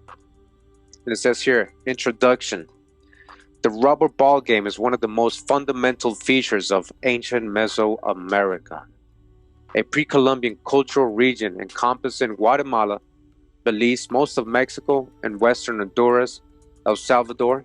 The presence of more than 2,300 probable ball courts in this region indicates the ball game's great importance to ancient Mesoamerican. It says rich visual, iconographic, and architectural data from the two best known Mesoamerican civilizations, the Maya and the Aztec, emphasized the ritual and political focus of the ball game, with symbolism that included the regeneration of life and the maintenance of cosmic order.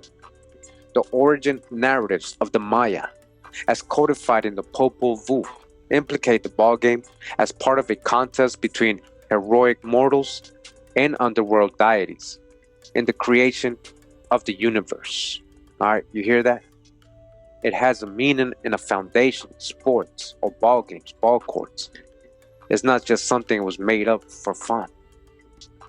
And just like anything else in Mesoamerican culture, you can get the real origin story of most of what they have today, such as calendars, language, etc., etc. So ball game and ball courts is another one. All right. Numerous ball games and other athletic contests existed in Mesoamerica, only some of which involved a hard rubber ball and a masonry cord.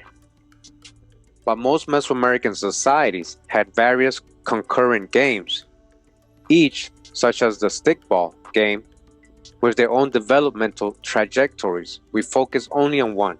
We use ball game to refer specifically to a formal pan-Mesoamerican sport played with a rubber again, ball and an architectural ball court.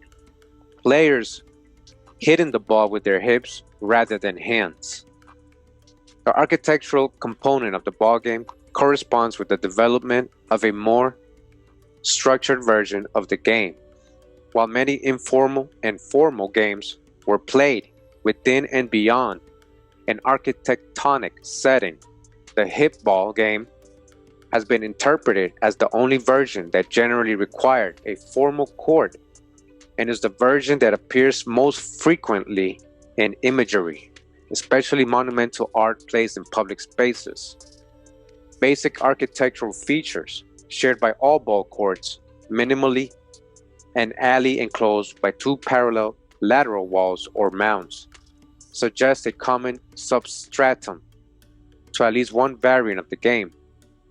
The Pan-Mesoamerican hip ball game, that may have been somewhat standardized, recognized within and between cultural regions, played at different social-political levels in Mesoamerican states.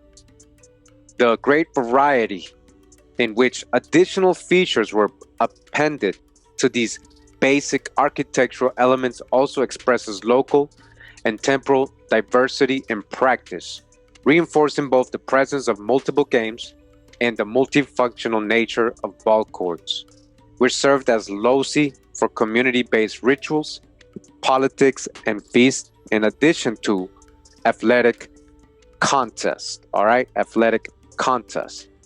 Despite the ball game's centrality to the many societies that thrived in this region for over 3,000 years, again, for over 3,000 years, we're talking about BC times, and they're talking about things started on that side of the world over there. They don't even have rubber trees over there. How they get rubber trees over there? Huh? If they're supposed to be on the other side and this is native to Americas. How they got rubber balls and all that? Where's their ball courts? Where is their ball courts? You're going to see how many we find here. Its evolution during the early formative, the time when most features of Mesoamerican civilization coalescent, remains obscure. We refer to the following: formative chronological phases presented in calibrated or calendar years. The initial formative 1900 to 1500 BC. Again, 1900, that's 4,000 years ago. 1900 BC, the early formative. 1500 to 1000 BC, the middle formative. And 1000 to 400 BC, the late formative. 400 BC to 100 CE or AD, right? And the terminal formative 100 to 300 AD or CE. Three types of data indicate the presence or at least knowledge of the game: ball player imagery, paraphernalia, equipment and costume elements. Again, equipment and costume elements, and architectural ball courts. The most compelling evidence of actually playing the game, the lowlands have long been favored as the place of origin and primary evolution of the ball game. The lowlands, all right? An interpretation originally based on the association of the best known source of rubber, all right? The best known source of what? Rubber, Castilla Elastica, rubber, with the plains of the Gulf and Southern Pacific coast. All right, this is native to, again, Mesoamerica, as you're reading here, and the Amazon abundantly. The rubber trees range has also been reported, however, as extending north up the Pacific coast as far as the Mexican state of Sinaloa. Chemical analysis of several archaeologically recovered Aztec rubber balls indicates Castilla Elastica as the source. In addition to imagery, archaeological research during the past 3 decades in the lowlands has reinforced lowland priority in the ball game, with early examples of rubber balls from the Gulf Coast and an actual ball court along the Pacific coast extending the ball game's origin to the final portion of the initial formative 1012. These discoveries and the lack of documented ball courts in the highlands until a millennium after the earliest known lowland court would seem to support a primarily lowland origin and development of the ball game. On the basis of our recent discovery of the earliest highland ball courts in Oaxaca, Mexico, we argue that both Lowland and highland societies contributed to the evolution of the Mesoamerican ballgame, right? It didn't start first anywhere, as he's saying. It started simultaneously in in all these regions, highland and lowland. An institution that profoundly affected the ritual and politics of subsequent states for 2 millennia. All right, ball game. What affected what? Ritual and politics. Subsequent states for 2 millennia. Ball games and ball courts in early Mesoamerica. The ball game became a pan-Mesoamerican phenomenon, a critical aspect of statecraft, religion, and cosmology. During the late terminal formative, reflected by the abundance of all three types of data. Before the late formative, however, ballgame evidence remains scattered and inconsistent. Ballgame imagery is the primary type of evidence found in the early formative, a time of emergent social-political complexity and increased inter-regional interaction throughout Mesoamerica that encompasses the apogee of Gulf Coast Olmec at San Lorenzo, Veracruz from 1400 to 1000 BC. All right, get what they're trying to tell you. Imagine all these high civilized societies, civilizations living close to each other in this region of Mesoamerica, not just there, but also in South America, but specifically here, millions of people. And so they interacted, right? And that created the ability to be able to be creating ball games, right? So many people be competitive, have different teams, and it's part of their social, political culture, their cosmology, entertainment, everything, right? History, warfare, all that. So this is all throughout Mesoamerica, and it says here, interaction between the Olmec and other early horizon societies varied regionally, and its impact remains highly contested. Recent research, however, at San Lorenzo indicates that it was the first urban center in Mesoamerica, at a different scale of social-political complexity than its contemporaries. The confluence of both ballplayer imagery at San Lorenzo and rubber balls at a ceremonial site in its realm have implicated the Olmec in the origin of the Mesoamerican ball game. All right, so they're saying that's how it all started, that they invented it, because they found that. Despite the absence of a formal ball court, all right? They didn't even have a ball court, though. Our recent discovery in the highlands, however, challenges primarily Gulf origins, suggesting a broader web of regional players in the formalization of the ball game. There was more people doing it. It wasn't just the Olmec. And this particular site in San Lorenzo, they didn't even have a ball court. All right? Beyond small ceramic figurines, early horizon ball player related imagery appears on monumental stone sculpture only at San Lorenzo.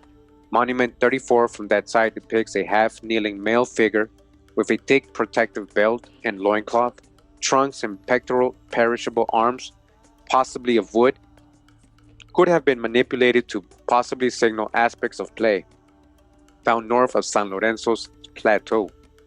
Tenochtitlan Monument 1 depicts a figure interpreted as a ball player and wearing thick protective belt and probable mirror pectoral positioned atop a captive, indicating an early association between the ball game and human sacrifice.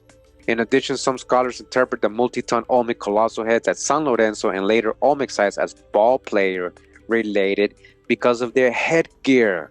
You hear what they're telling you? Because of their headgear, they might be actually ball players, these Olmec heads. Although this visual observation has never been corroborated archaeologically, possible early horizon examples of ball player imagery in wood also come from San Lorenzo's realm. Paraphernalia and equipment discovered on the Gulf Coast extends the ball game's material record back to 1600 BC, ranging in diameter from 8 to 30 centimeters. 19 rubber balls emerged from an ancient spring at El Manatí, located just southeast of San Lorenzo. The great variety and size of the rubber balls indicates a variety of functions, while some may have been offerings burned as incense at this ritual site. Others potentially saw action in ball games. with the different sizes reflecting different types of games. All right, so all these different rubber balls, it wasn't just for games, they could have been burning them. While an architectural ball court provides the most compelling evidence for the ball game, any level surface could serve as a playing field for various sports, right?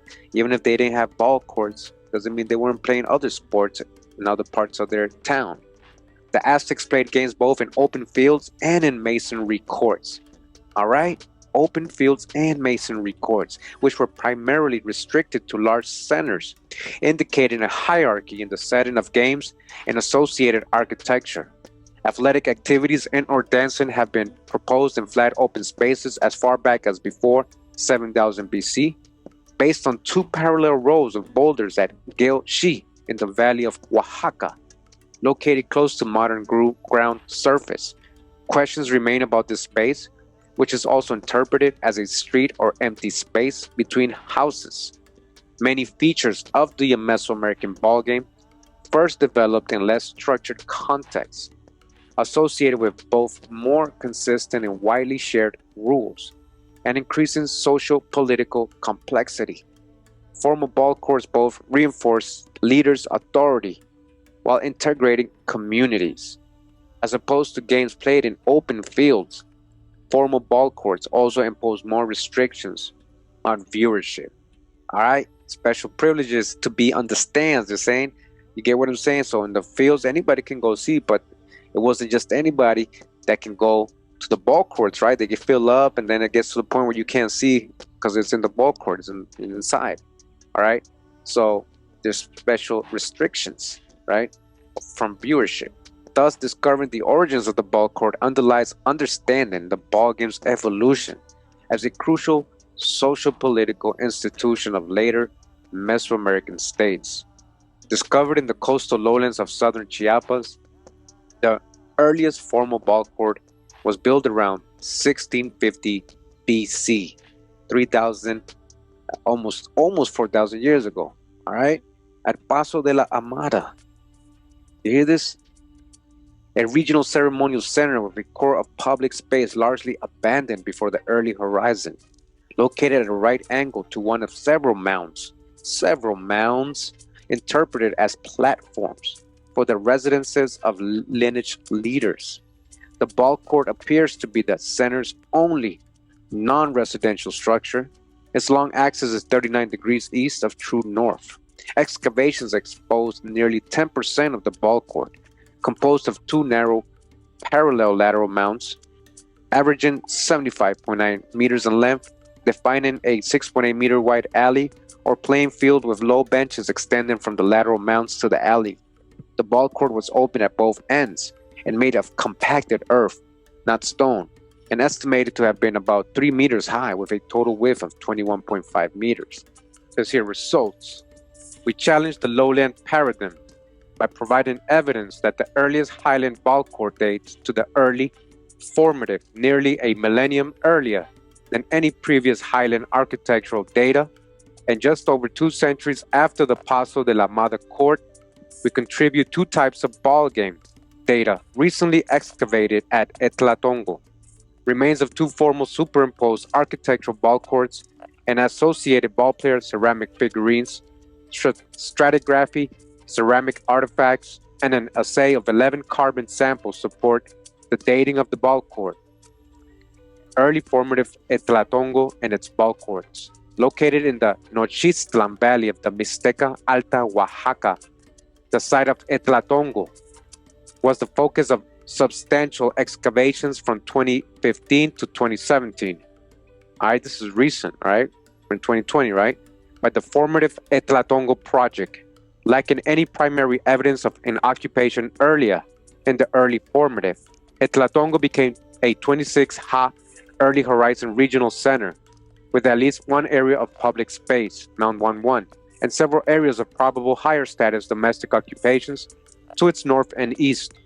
During the early horizon, Etlatongo villagers engaged in substantial interrogational interaction in both raw materials such as obsidian and shell, they were trading crystals and shells, and ceramic vessels and figurines, some of which exhibit style and complex iconography associated with the Gulf Olmec. The ball courts represent the first large-scale modification of the natural landscape at Etlatongo. While the poorly documented Structure 1-1 may represent a precedent, Structure 1-2's creators had a template in mind, as they constructed the first ball court as one event representing substantial labor and planning. The first Etlatongo ball court has a plan view roughly similar to the Paso de la Mada court, although its orientation is more similar to those of contemporaneous public architecture at the closest regional center, San Jose Mogote. The second ball court, Structure 1-3, shows a substantial change in layout with the removal of banquets and the greater height of volume of the sloping laternal mounds. These changes may reflect variations in the game. The ball court endured for only 6 or 7 generations, with the first court used longer than the second ball court. All right, 6 or 7 generations, that's a lot of time going by. While there are no contemporaneous highland courts for comparison, similarities in shape but variations in orientation noted above with the Paso de la Amada court indicate a very early origin for both the formal template of the court and the regional variations and architectural details exhibited by ball courts of later Mesoamerican civilizations. Despite the more extensive excavations at San Jose Mogote, such ball player imagery is nearly lacking, as isn't any evidence of ball court at this time. So in these places that are supposedly linked to Olmecs, there is no ball player imagery that early, and there's not even any ball courts there. So you can't give the whole credit of ball games and playing, all that to Olmecs. It was actually all over the place, and these people, in this village, Tlatongo, had it even earlier. The combination of ball courts and ball player figurines indicates a much deeper entanglement at Etlatongo with the ball game interregional interaction and associated societal transformations. The commitment to the ball game involved not only the labor of building 2 courts, but also the adoption of potentially exotic imagery and foreign materials. The rubber balls used at Etlatongo would have been imported. The Olmec may have played an important role in the creation of enduring aesthetic tropes for ball player imagery and ball game cosmology, and the lowland undoubtedly contributed rubber. The presence, however, of both an earlier ball court, Paso de la Armada, and early horizon highland courts in Etlatongo, contemporaneous to the apogee of San Lorenzo, for which no architectural court has yet been found, underscores greater heterogeneity in the development of the formal ball court and ball game played within it, with contributions from both the highlands and lowlands. While the Olmec may have played an important role in many aspects of the Mesoamerican ball game's evolution, the creation of the formal ball court appears to have taken place outside of the Gulf Coast. All right, it wasn't the Olmec who did it first. They made it popular, it seems. Built during a time of emerging social-political complexity throughout Mesoamerica, the Etlatongo ball courts are implicated in these changes. Building the ball courts and staging athletic contests and associated activities would have engaged and integrated elements of the community, but may also have privileged roles of nascent leaders. Now, in conclusion, it says here, the Etlatongo ball courts are the earliest known from highland Mesoamerica.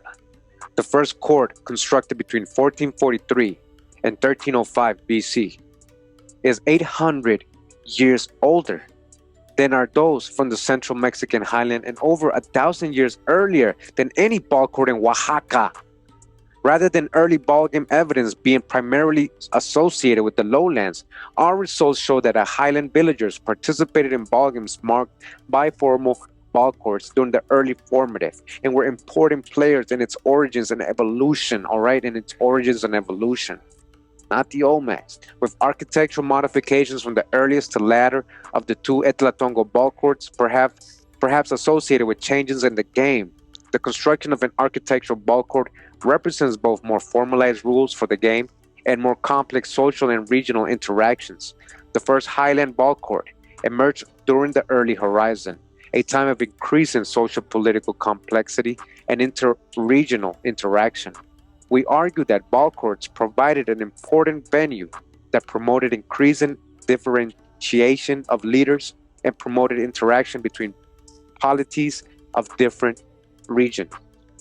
Other highland villages may have been familiar with the ball game, but lacked a formal ball court, perhaps confined at this time to regional centers such as Etlatongo.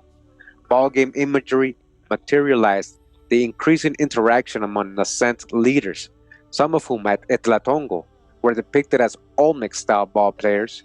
The association between elites and ball player imagery and regalia is well documented in later Mesoamerican civilizations, such as the Maya. The origin of at least some ball player imagery at Etlatongo may have had a Gulf Olmec inspiration. The lack of a ball court at San Lorenzo earlier or contemporaneous to those at Etlatongo, all right, or at the same time, suggests, however, that the Olmec did not have a primary role in the plan of the actual ball court. The ball court plan first materialized at Paso de la Mala, while the architecture of the two early horizon ball courts at Etlatongo displays substantial change and local innovation, suggesting both highland and lowland roles in the evolution of the pan-Mesoamerican ball game. Similar to the Paso de la Mala ball court, the Etlatongo ball court is unique to its contemporaneous region, with nearly a millennium separating these early courts from the next ball court documented in their respective regions.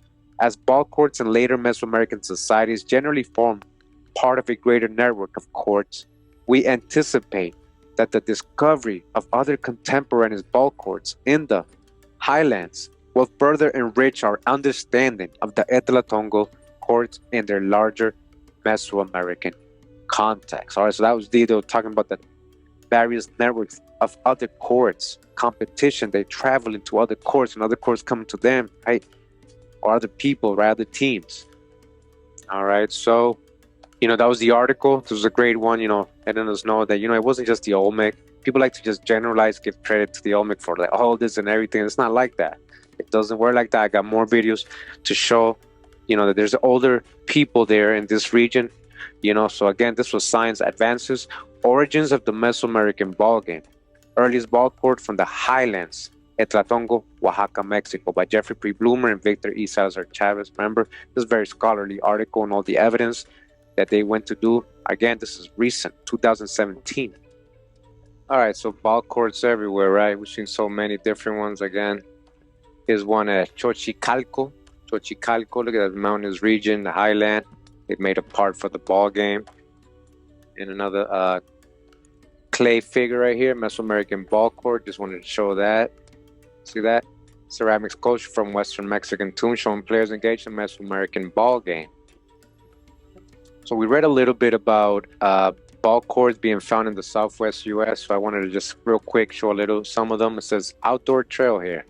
The Pueblo Grande Museum outdoor exhibits trail takes visitors through the Hohokam archaeological ruin site of Pueblo Grande. Visitors will see the archaeological features of a prehistoric platform and ball court, the doorways to the past. Hohokam houses exhibit consisting of an adobe compound and pit house cluster, and as well as agriculture and desert plain exhibits. It says here the ball court. Ball courts may have been the center of village life at one time. All right, this was the center of village time even in the Southwest U.S. They were oval, bowl-shaped depressions in the ground, surrounded by earthen embankments or mounds of dirt, similar to the bleachers or grandstands of sports arenas today. These embankments would have allowed dozens of spectators to watch what was happening. At each end of the court were openings that may have been a type of goal, into which players attempted to place a rubber or stone ball. However, we do not know what the ball game looked like, and we do not know that it was a game as we think of them. There is evidence they were associated with markers or trade relationships. Well, we know they were playing games, and we saw all the different reasons why they had these ball games and ball courts. All right. It says here in the Phoenix Basin, the Hohokam brought 70,000 acres under cultivation with their elaborate network of irrigation canals. Along the canals, there were interdependent villages whose residents shared the work of constructing, maintaining, and managing the canals. In the larger communities, there were basin-like structures, which archaeologists have identified as ball courts. You see this? That's a ball court. So they had the time to make a ball court to play. All right? Hohokam region, Hohokam Indians, and the Phoenix Basin. It says here, this is a ball court right here. See that? It says ball courts were an important part of the ancient civilizations of Mesoamerica, Mexico, Guatemala, and Honduras, such as the Maya. In Mesoamerica, the ball game which was played on these courts was often a ceremonial event which tied different communities together. We already got that right. Communities came together. At about 600 CE, the archaeological data shows the contact between Hohokam and the civilizations of Mexico intensified. This marked the beginning of what archaeologists call the colonial period. Imports from the civilization of Mexico at this time include cast copper bells, macaws, which are valued for their feathers, and mirrors made from bits of iron pyrite. Hohokam communities built ball courts between 700 and 1100 CE or AD, while the Mesoamerican ball courts were generally built out of stone. In Arizona desert, the Hohokam built theirs by digging into the desert and piling the soil up on either side. Some of the ball courts were 250 feet, 76 meters in length, and 90 feet, 27 meters in width. In some instances, they were dug up to 9 feet, nearly 3 meters into the subsoil. All right, ball courts in this area too. It says here, Archeology Southwest Magazine. All right, so this is their website, explains their company here. So they're showing us this image here. Now, this was very interesting. That's why I put it here. Basically, this is where they were cooking the food while people were in the ball games. All right, it says half excavated massive horno or stoves, earth ovens, located in a concentration of such features near the ball court. These roasting facilities may have been used during feasts at an inauguration of the ball court, or perhaps for providing food for ball court construction crews. You hear that? They had food tailgating, yeah? Just like football tailgating today, right? Barbecue. Barbecue's a Taino word. It was created here. It says here the first of 3 ball courts was built at Gruy during the first half of the 9th century. This feature was similar in size and appearance to the massive Court 1 at Snaketown. The Gruy ball court may have even slightly larger, with a playing surface roughly 2/3 the size of a modern football field. Unfortunately, only the floor is still preserved, so the exact size of the berms that enclose the court remains unknown. Still, assuming they were comparable to the berms associated with Court 1 at Snaketown, we estimate that the Gruy ball court required about 1,000 persons a day of labor to build up. Up to 700 people could have stood atop the berm and watched events that took place on the court below. 700 people can watch. Most archaeologists believe that a variant of the Mesoamerican ball game was played on these courts, though the possibility has been raised that they were used for other purposes, such as ceremonial dancing or worship. Regardless, they likely served as integrative facilities that brought together members of the community and helped forge a sense of group solidarity. All right, so here's another ball court they unearthed. This is again in the Southwest U.S. There's actually a lot of ball courts there. Yes, a lot of ball courts there. This is one they're, excavating there. They found. All right, this is another one here.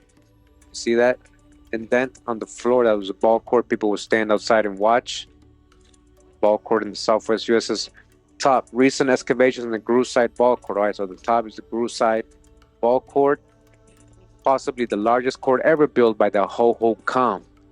All right, that was photographed by the Norland Research Inc. And then the bottom says ball court 1 at Snaketown. All right, Snaketown.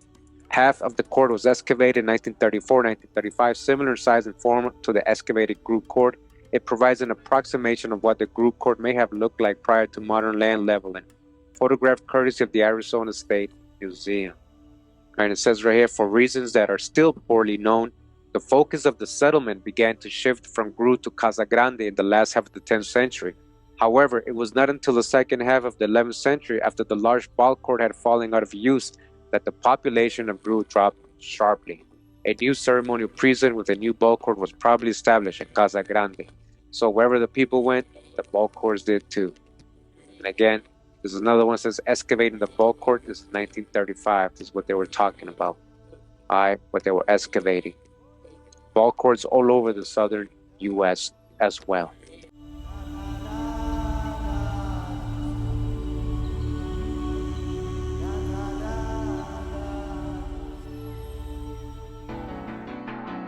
British 2000.